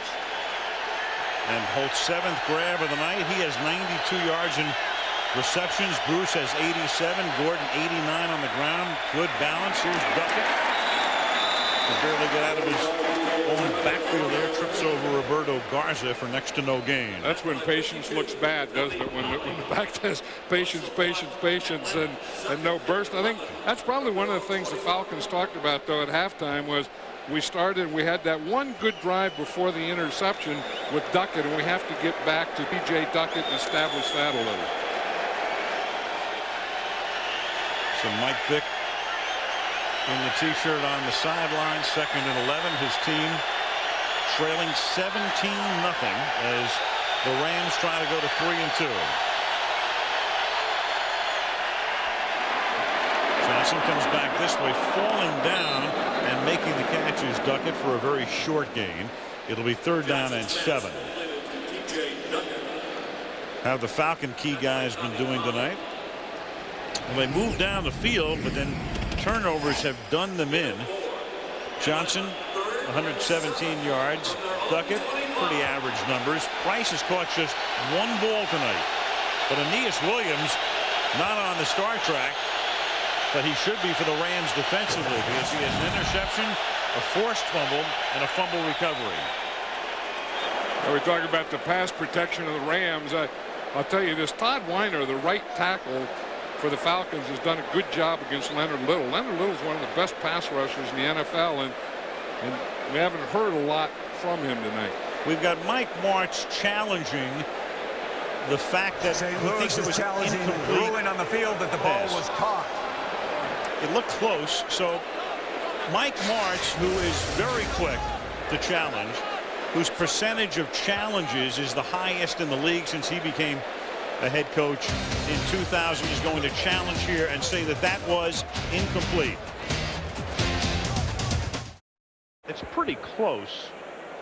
The question is, does he have control of the football? Here's another look at it, and it looks like the ball is just moving very slightly as he comes down with it. Then it hits the ground. If it hits the ground when he has control of it, that's okay. And of course, this was the site of the famed Bert Emanuel call in the NFC Championship game a few years back that changed the rule, but I'm not sure he exhibits control of it here, John. Yeah, that's the thing. I don't know that either. Had he had complete control of it, then if you have control of the ball, part of the ball can touch the ground. As the receiver was attempting to bring the ball into his body, he did not maintain control throughout the whole process of making the catch. The ball hit the ground and moved. It is an incomplete pass. With the timer put 11:21 on the game clock, it'll be third down on the 21-yard line.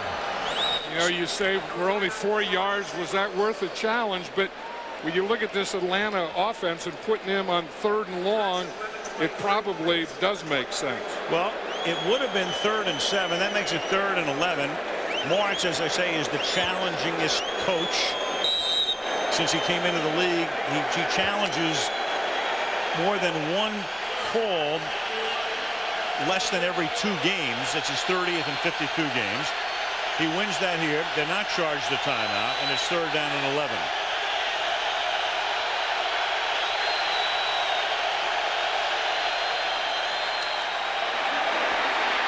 And a sack by Leonard Little, who has at least 1 sack in every game this season.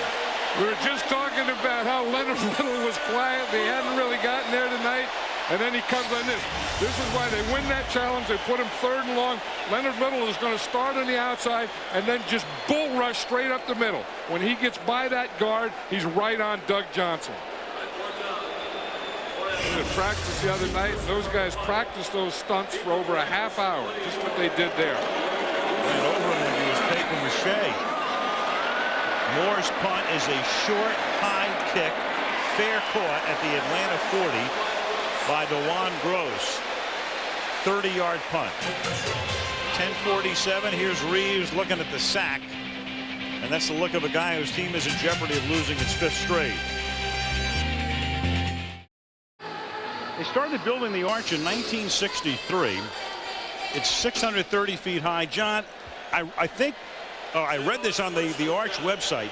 It cost only $13 million to build that, and then $2 million to build the tram system. On 1st and 10 here's Gordon. The flag is thrown. And I know you can talk about, you used to be able to ride the subway for a nickel and everything. You realize there are homes in the Hamptons now that cost more than the Arch? This is ridiculous. You wonder how much, what did the Golden Gate Bridge cost to build?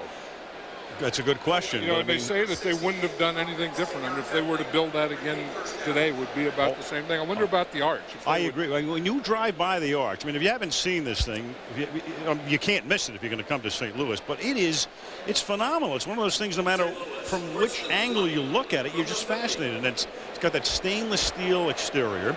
It's phenomenal. I'm one that always wants to look at it from the same angle, and that would be underneath up. Yes. I don't want to go up riding around that thing. I have been to the top, and it is something. 1st and 20. And that is caught after the penalty by Dane Looker, or is it? And they say, yes, it is. It's caught, it's fumbled, and then it is picked up by Keith Brooking. I was talking to Jim Hannafin, the offensive line coach of the Rams, before the game, and he said, the thing that he likes about Mark Bulger is how calm he is. I mean, he just had an interception here, and I know that, or a fumble, I mean, but he remains calm through the whole thing. I mean, through the play, after the play, the whole deal. I mean, watch him back here in the pocket. I mean, he has that quick release. He just takes his time, puts the ball right on Dane Looker, and Looker, just as he get hit by Brian Scott, that ball comes flying out of there. Scott was their top draft pick. They got him in the 2nd round. They didn't have a 1st-round pick. And then it was recovered by Keith Brooking and Woody Dantzler. And they have a package of plays for the old Clemson quarterback who was picked up originally. There he is as a kick returner. Dantzler comes in to try to juice up the Falcons at this point. Why not? Well, the Rams say we've seen this act before. Well, you know what the Rams do? They have an automatic defense for this. I was talking to Levy Smith about it, and he says what we're going to do is we're going to put Little down on the outside, and they're going to put a linebacker. Here's Little right here. And he said all we're going to do when they put Dantzler in here is just bring him and then crash him to that point and crash from that point. Because the only thing they have is an outside play. That's exactly Leonard Little gets there, and he makes Dantzler make a decision before he's ready. And Doug Johnson comes in. My man George Hill of Puyallup, Washington. You know, you said, well, how much did the Golden Gate Bridge cost? I have the answer. $35 million. The Golden Gate Bridge was $35 million. 3 homes in the Hamptons. What would that cost today? Yeah, think about that. And you're right. I mean, we talked about the arch. If you did it again, if you drew up the plans today, you couldn't make either of those things look any more beautiful. 2nd and 15 as Johnson comes back in.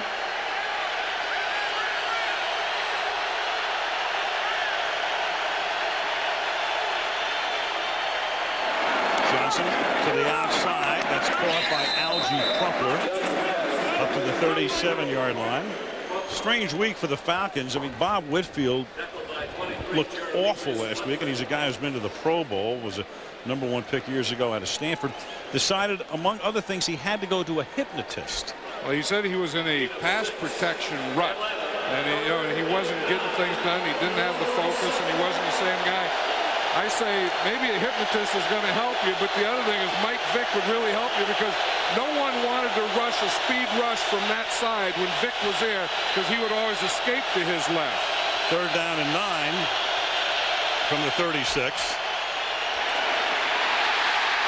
And Johnson goes down, and that's the end of the play. They're going to say that it's just a sack, as Bryce Fisher, who backs up Wistrom at end, came right through the Atlanta offensive line for the sack. And it was Bob Whitfield was the offensive lineman, and he goes right through. Watch Whitfield. He's right here, the left tackle. Again, you get that bull rush. What you have to do is you have to drop and spread your legs, and he didn't get it done, and he just got pushed right into the quarterback. So much for that hypnotist. That one didn't work. Short kick by Moore. Fair caught up at the 34-yard line by DeJuan Gross. So they tried Dantzler. They try a couple of other things. Nothing's working. Whitfield back on the bench, and the Rams back on the field, up 17-0 in St. Louis. Bush. I thought they just brought those out around Christmas time to go through the snow. Normally I bet on horses like that at the Breeders' Cup, but not this year. That's one you used to bet on. That's what they're doing now. From the 34 on 1st down, here's Lamar Gordon picking up 6. It'll be 2nd and 4. Yeah, we were talking about Mark Bulger and the quick release, and first of all, you have to say, what's the definition of a quick release? Here it is. It's a duration of time from when decision is made where to throw the football until it's released. And you see that Bulger right now, he knows where he's going to throw it, and right now the ball is out of his hand. 0.3 of a second. Now that is a quick release. You think about a guy like Dan Marino and getting to the outside, but not very far. Matt Stewart making the tackle there on Arlen Harris. Speaking of Marino, he decides he's going to throw it, and the ball's out. 0.4 of a second. Kurt Warner also had a very quick release. Sees where he's going to throw it, ball's out. 4-3. So 3 pretty good examples there, all well under a half second on 3rd down and 8. Quick release, quick 1st down. Dane Looker to the 48. John, when I think of the reverse for a second, which big-time quarterback would have had the antithesis of that, a very slow release, but was very effective? I don't know. Some of those strong-arm quarterbacks didn't have the quick release because they didn't have to. I mean, I had Darryl LaMonica. He was a strong-arm quarterback. Terry Bradshaw was a strong-arm quarterback. Those guys didn't have to have a quick release. This is not a strong-arm quarterback. He has a live arm, but that ball has to come out of there quickly. Of course, Marino was able to combine both. Quick release, strong arm, and this is Arlen Harris across the 50-yard line. And anytime I think of a quick release, so I always think, years ago, Joe Namath, he had the quick release, and then I also think of Dan Marino, who we just saw, and then I remember when I first saw Kurt Warner when he broke in that year. I went and I studied, and I said, what does this guy have? And I So he was accurate, he had a quick release, and he was a tough son of a gun. Yeah, and he had a lot of experience. Of course, everybody knows the story about, working as a grocery clerk and coming up through the Arena League and then finally getting his chance when Trent Green got hurt on 2nd and 7. This is Arlen Harris fighting his way for a first down of the 41. But, it comes and it goes so quickly. You look at Warner in 99 and 2000 and 2001. And at the moment, despite a bad year last year, injury-racked, and a terrible first game this year, he is still the all-time leader in pass rating. Just barely over Steve Young, but still on top. Yeah, he was the real deal. I mean, this guy could really do it. Now, he still believes that he can. I talked to him the other day, and he says, I know I can do it. I have confidence in myself. And he said, I'm going to play again. Whether it's here, I'm not sure, but I'm going to play quarterback in this league again. 1st and 10 at the 41-yard line. Flag is thrown. Arlen Harris, 2-yard gain.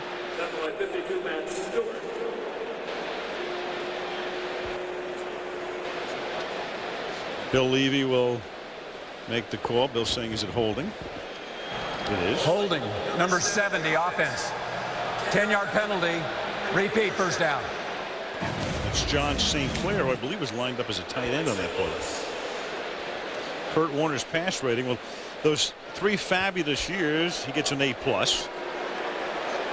And there it is last year with, the injured hand and the thumb injury from the prior year.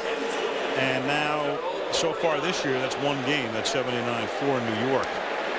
I think there's still a question about the hand. He had the surgeries on those hands, the injury on the hand, and that hand we're talking about is his passing hand. And sometimes you have those injuries, and you're not going to be the same after you have them. And then if you're not the same, do you have the same confidence? 1st and 20.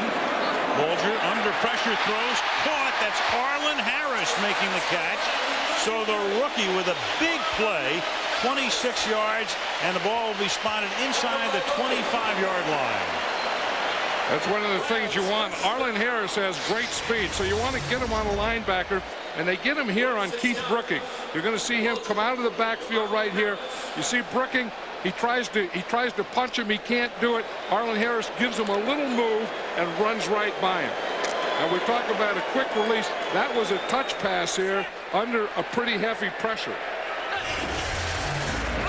Bulger is thrown for 236 yards tonight. And a few more. Yep. First down. Torrey Holt shoved out of bounds just inside the 10. 1st and goal. You just have a feeling that Isaac Bruce and Torrey Holt and Mark Bulger can kind of have their way with this defense now. That do about anything they want to. We see him run corners. We see him run ins. We see him on this play here. Torrey Holt's just going to run it out, just up the field, start to the inside, and then back to the outside. Feel like you have everything going. You can just keep it rolling. And when you look at their numbers, that's 8 for 108 yards for Holt, 87 yards for Bruce. Exactly right, John. It looks like that offense of a couple of years ago. Gordon is the running back on 1st and goal. He gets the ball, and the North Dakota State product. We're trying to turn the corner. We can't. Flag down. Buchanan runs him out of bounds. Now, on that last one to Holt, the other thing they did is they went maximum protection. They just put the 2 guys out. They had Holt on the right and Isaac Bruce on the right, left. That was just a 2-man pattern.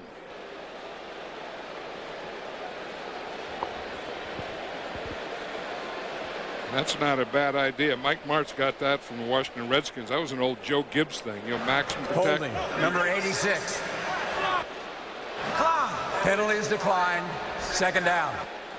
Mano Maliuna, they'll take the play. 2nd down and goal upcoming. Red Sox win it. Tim Wakefield, who won game 1, wins game 4 as well at Fenway tonight. So the Yankees and Red Sox, as many of you know, who are now coming over here, that series tied at 2 apiece. And speaking of baseball, behind the specs, the man himself from Donora, Pennsylvania, Stanley Frank Musial. His statue is outside Busch Stadium, which is just a few blocks away. The man looking on. And the man should have a statue. Oh, yeah. Oh, yeah. I was in a restaurant one day, and he was in the same restaurant, and I ran into him. And that's intercepted by Buchanan. And Buchanan with an interception, and they'll spot it back at the 1-yard line. Was it his restaurant? No, it wasn't his restaurant. I was sitting there, and someone comes up to me and taps me on the shoulder. And I turn around and I look up, and it's Stan Musial. I go, holy moly, I just died and went to heaven. Lower right in that shot from above. And we're in the dome a few blocks away, and Duckett tries to get out of the end zone. And the Falcons, a team that has already given up 3 safeties this year, and the NFL record is 5, almost give up another one here. Adam Archuleta came through to make the stop. And the play coming out, you have to get the whole ball outside. Ooh, if any part of the ball touches the line, it's a safety. It's opposite of going in. When you're going in, any part of the ball just has to touch the line. Coming out, the whole ball has to get out. Now, the challenging Martz, I'm surprised he doesn't challenge that. That's an interesting call. I'm not sure the whole ball got out. 2nd down and 10. And that would have been challengeable. And now Duckett's going to get tackled in the end zone for a safety. 2 safeties last week against Atlanta, and this is Grant Wistrom.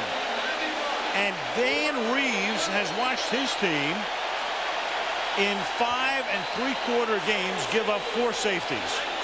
Grant Wistrom on that play, he's going to beat Bob Whitfield. They run the same play twice in a row.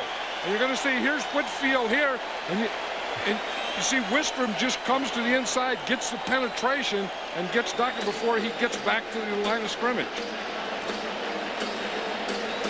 Here he is right there. In fact, I don't think they blocked Wistrom. I think he was outside. I don't think they had a man on him. I don't think that was Whitfield. Whitfield was blocking down. See, Wistrom is right here. He's working out, and no one blocked him. Well, take a look at this. The record for safeties, there it is, 5.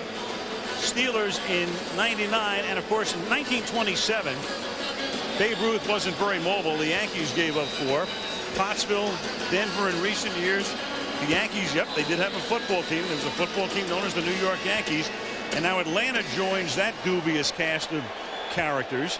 And they have they have 11 games to tie Pittsburgh or surpass them.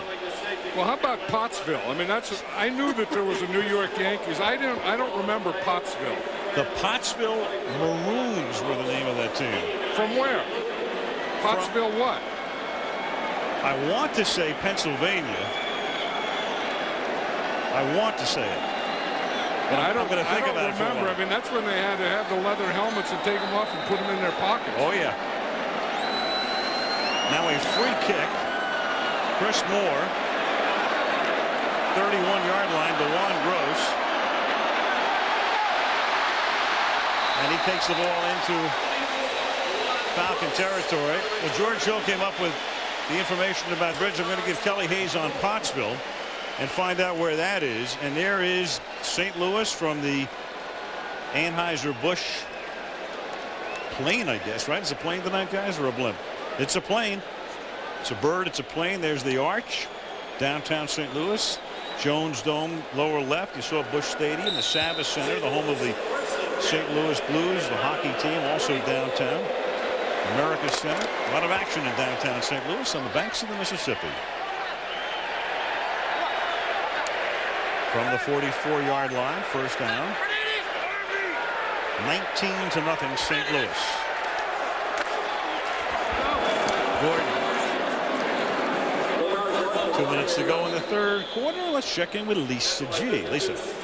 Hey, Marshall Faulk may not be on the field right now for the Rams, but he is contributing nevertheless. I talked to him the other day, and he said that, you know, he was so worried about being bored that he threw himself into a surrogate coach's position for these young running backs on the Rams. He said he wanted to teach them confidence. Meanwhile, he said he's spending more and more time watching film than ever before, so he feels like he's even more prepared for that day when he does return to the field finally. When I asked him how he could describe himself right now, he said, Lisa, I am a frustrated contributor. Well, he can't wait to get back in. They have Green Bay here next week. Then they go to Pittsburgh. And then Marshall thinking about being ready at San Francisco on November 2nd, which will be the same day Mike Vick comes back to the Falcons. fake throw, and then the ball is handed off to Lamar Gordon. And you know why he's frustrated? Because if you're a player, there's only one place that you're going to be satisfied, and that's on the field. And that's the only way you're going to be accepted, too. I mean, you can be there and you can talk to players and all the same, but if you're not going out there, if you're not in the huddle with them, then it's totally different, believe me. And Marshall Faulk is a bright guy, and he knows that. Kurt Warner knows that. You know, you can talk, you can be in the meetings, you can give suggestions, but if you're not out there playing, it's not the same. Mike Vick knows that. All too well. 3rd down and 9 from the shotgun. Good protection, 5-man rush, and the pass is incomplete. Isaac Bruce had sprung away from Brian Scott, but the pass is incomplete. It'll be 4th down and 9. You know, Lisa was talking about Marshall Faulk and the way that he runs and the things that Lamar Gordon could learn from him. And again, that's patience, and then it's burst. Patience, boom, bursting. And that's exactly what Lamar Gordon's doing. Watch it. Patience, burst. I mean, you look at Marshall Faulk, and then you look at Lamar Gordon, and they look a lot alike. Their styles of running. 4th and 9, and Landetta's kick. Fair catch called for. Alan Lawson balls it in at the 10-yard line with 25 ticks remaining in the 3rd. So, John, here's what we know about Pottsville. In 1925, 5 new franchises were admitted to the NFL. Pottsville Maroons. And I believe they were outside Philadelphia because they scheduled a game against former Notre Dame players at Shibe Park, which was in Philadelphia, and that's Archuleta coming off the field. Shibe Park, then renamed Connie Mack Stadium, as Archuleta will check on him. And Rich Cody replaces him at the 10-yard line. Johnson throws. Caught up at the 20-yard line by Finneran. So for the moment, it's a suburb of Philadelphia. But where is it still there? Or I mean, I should know this. I'm embarrassed that I don't know it. And this Adam Archuleta thing is a serious thing. When a guy throws his helmet like that, he knows that something bad just happened to him. We get a report on Archuleta. Take a look at the left side of the screen. And he's the blocker right there. And you saw that he got turned and twisted and caught up in the carpet. End of 3. Monday Night Football resumes after this. 19-0 St. Louis.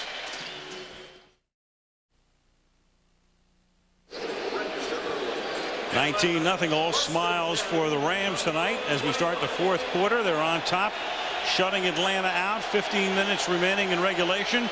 Rich Cody in its safety replacing Archuleta as they work on him, and it's 1st and 10 for Atlanta. And that is almost intercepted by Jeremitrius Butler. 2nd and 10. Hey, you know what? We're always telling you to stay tuned. All we have to do is go back to last week. Who can forget? It went from 35-14 to 35-21 to 35-28. Recovery of the onside kick to Harrison tying the game. And then in overtime, Vanderjagt's field goal. One of the great comebacks in the history of the National Football League. 2nd and 10. Justin Griffith. You know, John, we were talking about last week when Steve Hurt came up with the information that no team had ever, within 4 minutes, come back from a 3-touchdown deficit.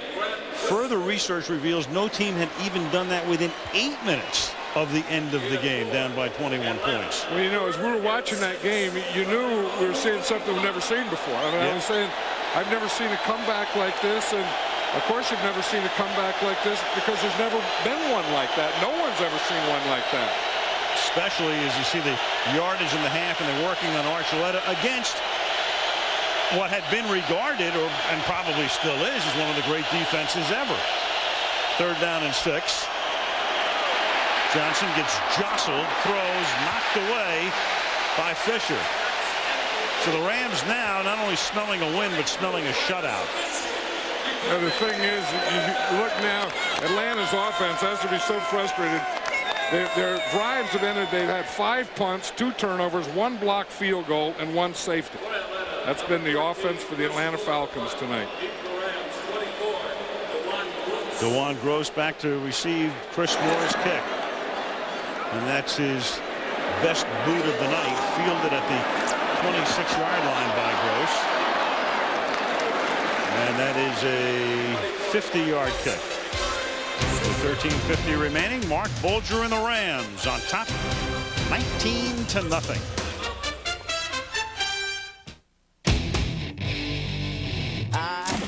Love Scary Movie 3, women on TV, a party that's jumping, and twins. I love friends who stay in touch, screaming way too much, a white boy who's rapping, and twins. And I love them too. Check out the Coors Light Twins in Scary Movie 3.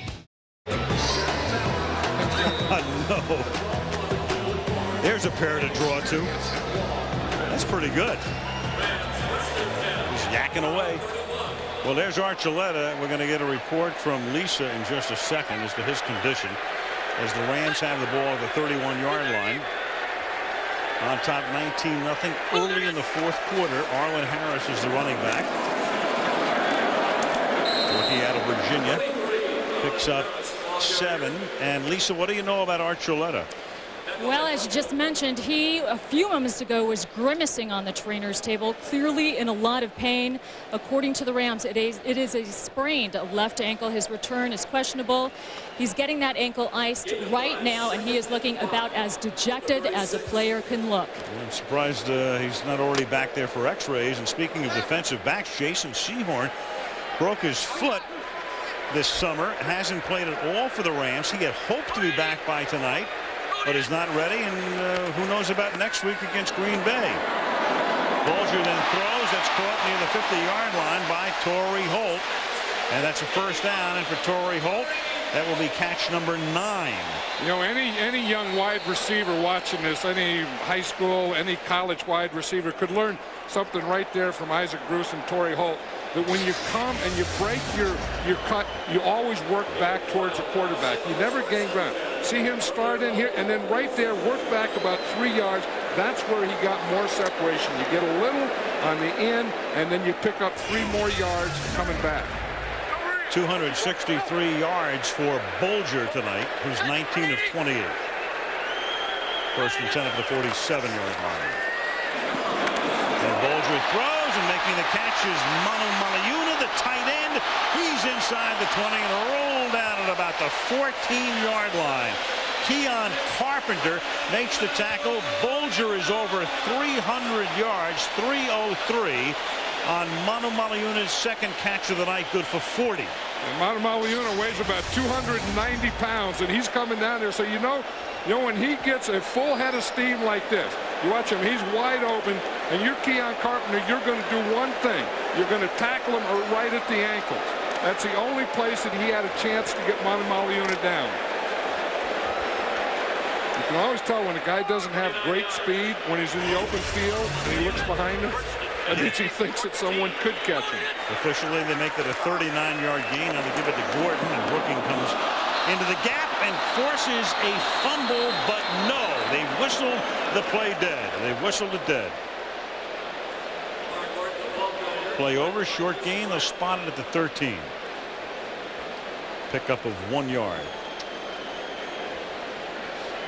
You wonder the way Mark Bulger is playing and playing with so much confidence that we asked Mike Martz, is there any way that Kurt Warner would get back in the game without an injury, and he said probably not. And the way Mark Bulger's playing, there is no way that Kurt Warner's going to get back in there. Maybe to mop up in a route. I don't think he would do that. I don't think Mike Martz would do that. Yeah, you're right. Not with a guy like Warner, you can't do that. Second down and 9. Bulger. Touchdown. Torrey Holt. His second touchdown of the night. Mark Bulger and Torrey Holt are just playing catch in the park.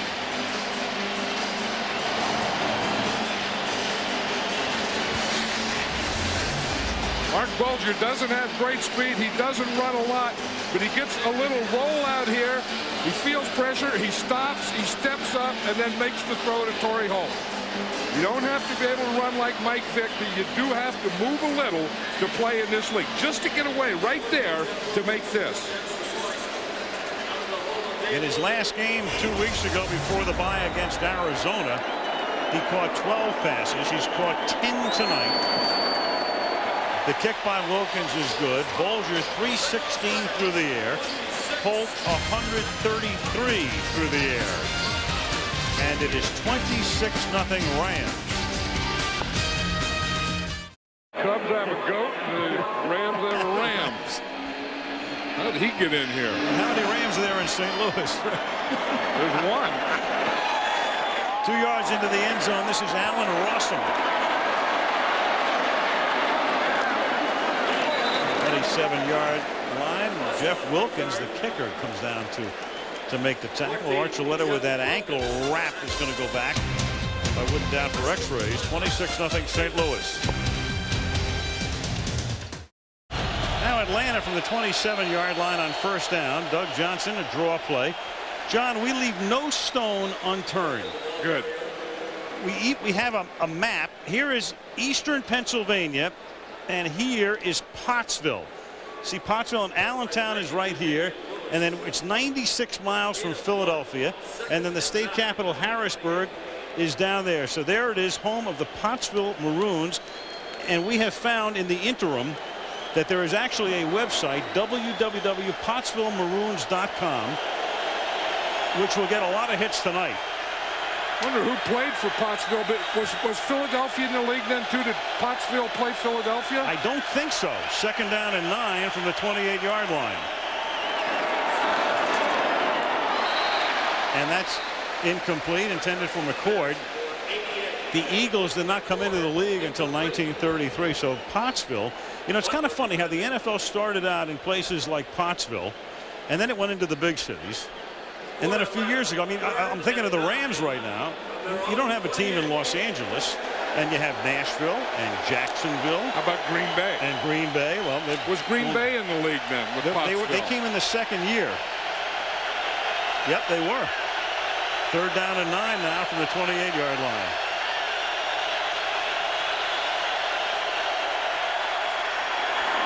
And that is thrown low and incomplete. So the Rams right now controlling everything, both sides of the ball, on their way to a 3-2 mark and a meeting with Green Bay next week, and Mike Vick and the Falcons will go limping home, literally and figuratively.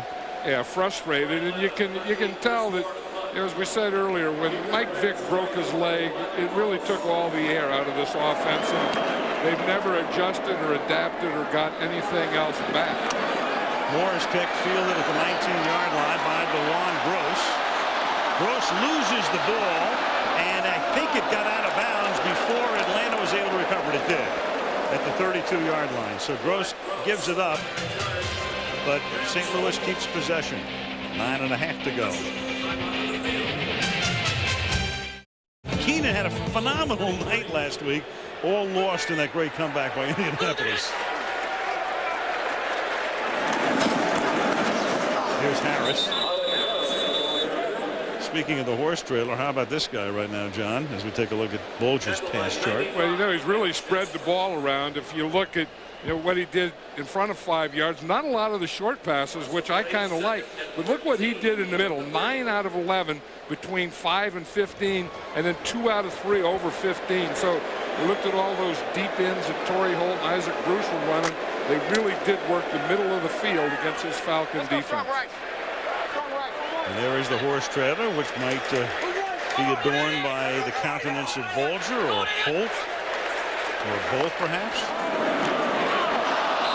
That's dropped by Mike Furry. Mike Furry is the fourth receiver now. We know who the first two are, and then Dane Looker is now the third wide receiver, and Furry is the fourth. And remember when the Rams were really good? That's what they had. I mean, they had Oz Hakeem was the third, Ricky Prohl was the fourth. They're trying to get back to that. I mean, they have Holt, they have Bruce, but they're trying to get back where that third and fourth guy are somewhat dominant. They love Kevin Curtis, a rookie out of Utah State, but he's hurt. 3rd down and 13 now. Bolger throws, caught, 50-yard line. Holt's huge night continues, and it's a 1st down at the 41. And Bolger's now thrown for 344. And Holt tonight, after that 28-yard gain, has gained 161 yards receiving. You know what they did? They put 2 short crosses in front of him, and here's Holt. He's going to come up, then he's going to run that deep in or dig again, work back a little to the quarterback, and you say, where's the middle? You see those 2 short crossers? The defense comes up on the short crossers, and Holt comes in behind him. Torrey Holt's having one heck of a night, isn't he? Oh, man. The guy loves to catch the football. From the 42. They're still throwing. And this time they throw it into the arms of the Falcons' Todd McBride, and then he loses the football. And it appears Atlanta has, well, let's see. The Rams have it.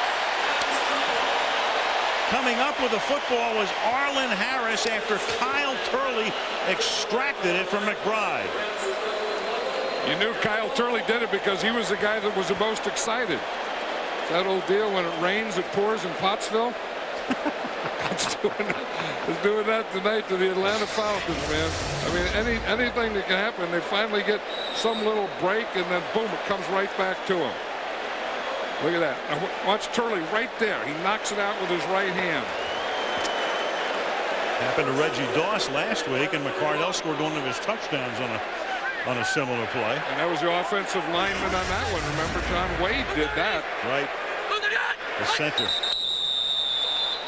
Been a fairly penalty-free game tonight. Not too many whistles, but we have one right here. Bill Levy's crew. Prior to the snap, false start. Number 68 offense. 5-yard penalty. 1st down. That's Turley, who was so jacked up about what he had done. A false start here. Turley's played a heck of a game tonight. I mean, you know, Patrick Kearney is one of the best players on this Falcon defense, and Kyle Turley has kind of kept him at bay. You know, we know the quarterback, we know the wide receivers on this team, but I'll tell you the other thing about this Ram team. They have 2 very good offensive tackles, 2 of the best in the game. Orlando Pace was a #1 overall pick out of Ohio State. 1st and 15. Bolger still throwing. Malayuna makes the catch. This tandem of Bruce and Holt, as you can see, for 248 yards combined. And you know what they're going to do tomorrow? They're going to say, you know, we have to get the ball more to Isaac Bruce. Yeah, right. They say after every game, every week, we have to get the ball more to Ike. I know it's against the Falcons, but the way the Rams are playing tonight and the way they look tonight, and with Marshall Faulk not playing and dominant, and having to face Green Bay here next week, and people are going to start to say, these guys are about as good as we thought they were before the season started. Especially here in this place. I mean, this is a team that is built to play indoors on artificial turf. Arlen Harris picks up a 1st down. Speed team, and here it is. They moved here in 1995, left Anaheim, and this stadium was under construction. The Rams actually came here and played a few games at Busch Stadium. The last shutout at home would have been at Anaheim Stadium against the Steelers in '93. No, but you look at their division. I mean, who's their biggest competition is the Seattle Seahawks now. Right now. And the 49ers look like they're struggling. Of course, Arizona is always struggling. Right. Atlanta used to be in the division. And the Rams, they've just slaughtered Atlanta through the years. In fact, the Rams have beaten Atlanta 6 consecutive times, and in each of those games, they've scored 30 or more points. So if they pick up 4 more tonight, they're going to do it for a 7th straight time. And we talk about, Bulger and that thing, and then, the 2 tackles. But this offensive line as a whole has really done a great job of pass protecting, because I don't think that Mark Bulger's been sacked tonight, has he? He has not. Offensive line pitching a shutout. 2nd down and 8.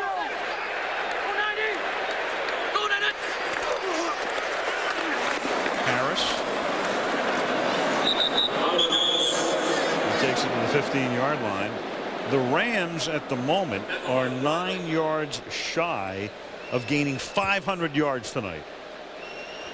If Mike Martz knows that, he's going to go get that because he loves that. I mean, he's the guy that loves his offense, loves scoring points, loves breaking records, loves getting 500 yards, loves all those kinds of things. Oh yeah, and he kind of likes winning too, but he does like his numbers. Imagine 500 yards.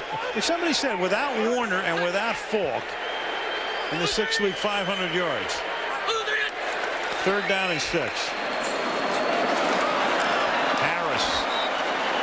Close to a first. Greatest show on turf may be coming back. Well, again, I think when they get that 3rd and 4th wide receiver, you brought up Kevin Curtis as a guy they want to get in there. Sean McDonald, they're talking about him. If they can get that thing going, Dane Looker looks like he's becoming a guy now. Crowd is disgruntled because they're going to attempt a field goal. Well, they didn't get those 500 yards, did they? And no, they're 496, but they'll probably get the ball back. This won't give them the 30 points either. Here's Wilkins, 28 yards. And Jeff remains perfect on Monday Night Football through the years. And there's a flag down, flag at the 14. I think it's against the Rams.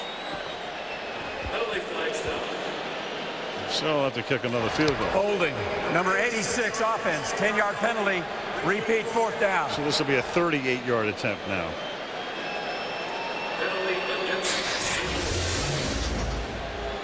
Brandon Maliuna is right there. You're going to see you don't have to do that. He grabs the outside guy. All you have to do is make that outside guy go around you. Stop the inside guy, but you can't put that hook out there. Monty Maliuna just puts that left arm out there. You have to stop the first guy coming to the inside and just make that outside guy take a bigger arc. Looker will put it down 38 yards now. And he is still perfect on Monday. 3:45 remaining in the 4th, and the Rams lead 29-0.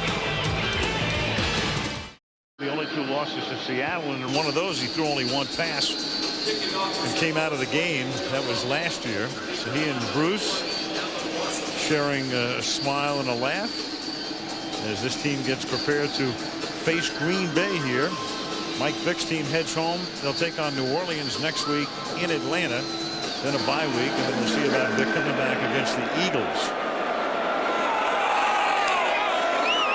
Rawson will run it out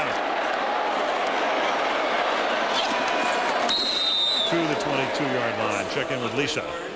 Well, earlier in the game, Mike Vick told me that he would not be returning until he was 100%. One person who thinks that's a darn good idea is Donovan McNabb. Donovan told me the other day that as soon as Mike was injured, he gave him a call and he told him to be patient, wait until you are 100% ready to return. Here's why. He says with the kind of running style we both have, our leg strength is just as important as our arm strength. We're not the kind of quarterbacks that hang back in the pocket like a Dan Marino with a boot on. We need to be mobile. I hope he waits a long time. It's interesting, Lisa, that he talked to McNabb. The McNabb injury last year was kind of the comparison that everybody was making when Vick got hurt, and they looked at how long Donovan was out, and they said, well, if you applied it to Michael Vick, he would have been back tonight. Yeah, but the thing is, I talked to Donovan McNabb about that when it finally got back to 100%. You know what he told me? March. He said he played, but he wasn't 100% until March. So sure. if Mike Vick waits until he's 100%, he won't play this season. Kirk Kittner is in, second-year backup quarterback out of Illinois. Duckett. One bit of good news to the Rams. The X-rays on Archuleta's ankle were negative, so no break. So Adam leave the game. There he is. He's back out on the field. They play Green Bay this week, so I would imagine they'd list him as probably questionable at best, maybe probable. Well, you know, they got that, 2 types of ankle sprains. An ankle sprain is one thing. Then you got that high ankle. And, years ago, I never heard of a high ankle, and now it's the thing. But If it's a high ankle, then that's a little longer than an ankle. Kittner to throw. You know, John, it seems to me there is no such thing but a high ankle sprain anymore. A guy never has an ankle sprain. It's always a high ankle sprain. Yeah. I mean, the old ankle sprain went out. I mean, you have an Achilles or you have a high ankle sprain. But that doesn't look good for Adam Archuleta. And he's such an important part of this defense. You know, he's that guy. He's that John Lynch of the defense. He's that 8th guy up who becomes the extra linebacker, and in some cases is probably a better linebacker than any of their other linebackers. And then the irony, John, is he got hurt on a special teams play. He's also an important part of that unit. Here's Duckett to the 39-yard line. You know what Atlanta's offense did in the second half until this drive? They had -1 yard rushing and 2 yards passing. Now that's either great defense or terrible offense. Combo platter. Yeah, no, I think it's just frustration. I mean, I think, you know, they couldn't get anything going, and they just got more and more frustrated. 2-minute warning. Be warned. Player or players of the game. You know, I'm thinking back to that game last week, John. I mean, there were so many, you know, unbelievable things that happened. One of them, remember this Mike Vanderjagt onside kick? It looked like a lob wedge, and it was perfect, but it was actually illegal because the rule book says right there, during any kick, if the receiver can reach the kick in flight, and that was in flight, no player of the kickers shall interfere with either the receiver of the ball, the receiver's path ball. In other words, if it's in flight, which is the equivalent of a fly ball in baseball, as opposed to the way a lot of those onside kicks are kicked, where you kick the top of the ball and it hits the ground, that doesn't apply there. So for interference, it should have been a 15-yard penalty, and the offended team would put the ball in play. So Vanderjagt kicked it.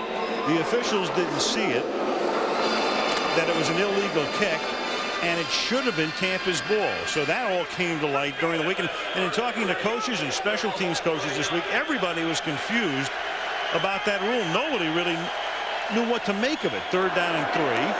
They do now. You know, in retrospect, they'll give you that 20/20 hindsight stuff. But nobody there thought to challenge it. Well, again, it was because the ball didn't hit the ground, because usually, as you say, it's that short hop, then it goes up in the air, and then it's a free-for-all. But when it's a regular kickoff, you can't interfere with the receiver's right to catch a ball. And then the other thing is when that ball goes up in the air like that, even though it is a kickoff, you can fair catch it. Absolutely. And I'm sure every special teams coach this week dealt with that play and what to do with it in a similar circumstance, because that's not the first time it's been done. There's a flag thrown, and the ball is knocked away, and we'll catch up with a penalty. But in that game, John, I mean, you think about all of the things and what people will remember about it. And of course, you know, the overwhelming thing is the scope of the comeback. But you had that kick. Offside. Number 92, defense, 5-yard penalty, repeat first down. You had leaping. You know, and that was something that nobody really knew that much about before then. You had the 2-minute warning that wasn't the 2-minute warning that everybody forgot about. 2-minute warnings. But, you know, even though all that stuff, you can't take the victory away from the Colts. I mean, the Colts went out there and they did what they had to do, and Tampa Bay didn't do what they had to do. I mean, the Colts went out and beat them. No question. 1st and 5 now, the ball at the 42-yard line.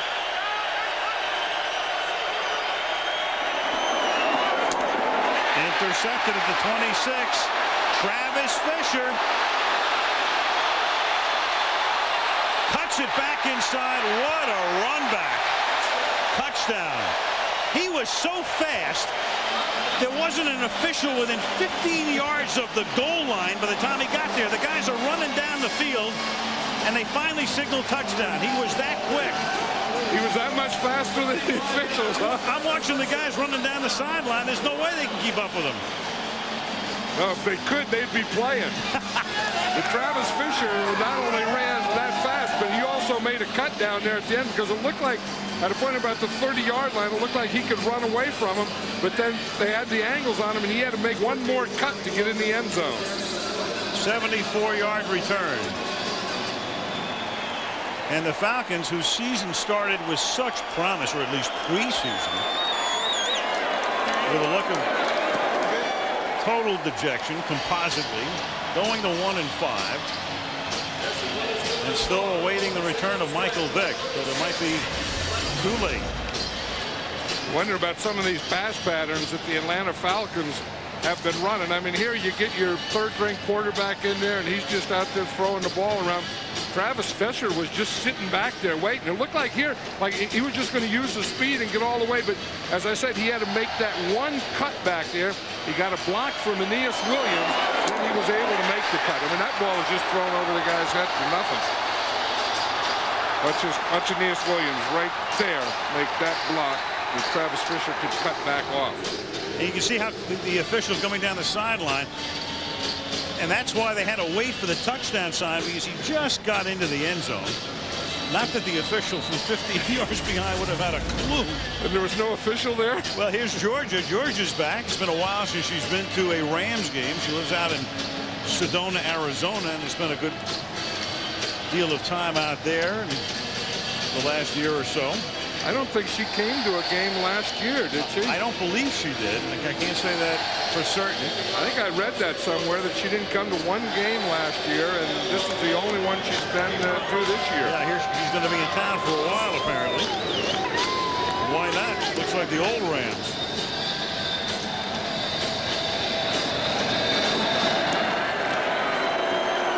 $36-0. Rawson.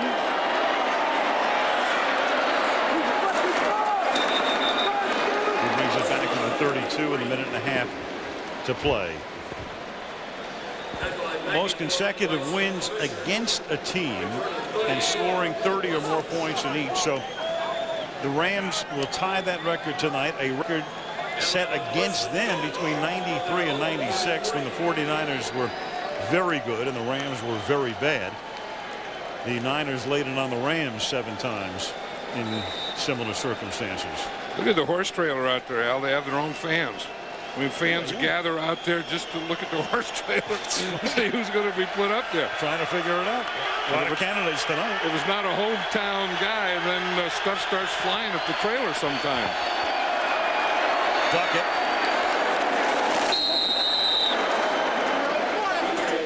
It's a 16th carry of the night, 50 yards for him. Waiting. I mean, because if we say, okay, these guys are in the horse trailer, slap them on, then they'll all go to their houses. That's right. Let's just make them stay there. Just wait. We're not going to tell you anything yet. And now that I think about it, though, it's going to ease traffic. Maybe we ought to give it up. Okay, let's do it and get them out of there. Second down and 9 from the 34. Kittner. Incomplete. Oakland next week. That's the site of Monday Night Football. And the Kansas City Chiefs. 6-0 going to Oakland. All right, so I think it's got to be a multiple tonight, John. What do you think? I think multiple of 2. Those 2 right there. Yep. Holt, Bolger. What a combination. At one point, I felt it was just like playing catch in the park. Yeah. Now, you got Holt's picture obscuring part of Peyton Manning's face. Now, that's not fair. Yeah, but these fans love it, though. They waited for it. They wanted their guy. That's it. That's who they wanted. Third down and 9 from the 34. They're going to expand that trailer and get their candidate. Warwick Dunn, and that should write a finish to this. And so the Rams are 3-2. Again, the Falcons are a hurting football team right now, but the Rams, I think, as I said at the top of the show, this team, explosive, still capable of getting on a real roll. And they look very much like the Rams of recent yore. Whatever that means. But you know what I mean. I'll tell you, they're playing, and this guy right here, Mark Bolger, is playing with a heck of a lot of confidence. Their entire offense is, and sometimes their offense is so good that you overlook their defense. And they're playing with a lot of speed and confidence. First Rams shutout since they moved to St. Louis at home. 36-0. We need a call. Louis 36-0. 10-0 was the score at the half. The Rams tonight with 496 yards of total offense And let's go down to the field. And Lisa Guerrero. Lisa. I'm with two of the biggest stars of the game, Torrey Holt and Mark Bulger. Torrey, they've been saying that the greatest show on turf is a thing of the past. Was this a statement game for you guys? Is this time for a new episode of that show? You know what? You know, we're not even really thinking about that right now. We're football team is trying to put together some wins to continue on doing the things that we've done in the past. We'll let you guys call us the greatest show on turf. We'll let you tell us if we're back. We're just coming out and just trying to play good football. And tonight we came out and just played well. And gotta give a lot of credit to the defense. They came out and played well tonight. A goose egg. Mark played well. Lamar played well. Just a great team win for us. Congratulations. Now, Mark, you told me earlier that you felt that your confidence in yourself as a quarterback has grown. But how about the confidence that you must have after a game like tonight in your receivers and in your offensive line? Every week, our offensive line's playing so good. It's amazing. I really don't feel like I played an NFL game tonight because I only got hit 2 or 3 times. And as long as those guys keep protecting me and Lamar's running the ball the way he is, and Torrey and Isaac obviously are those guys. So we're playing good football right now. Certainly are. Thank you very much. Congratulations, Mark.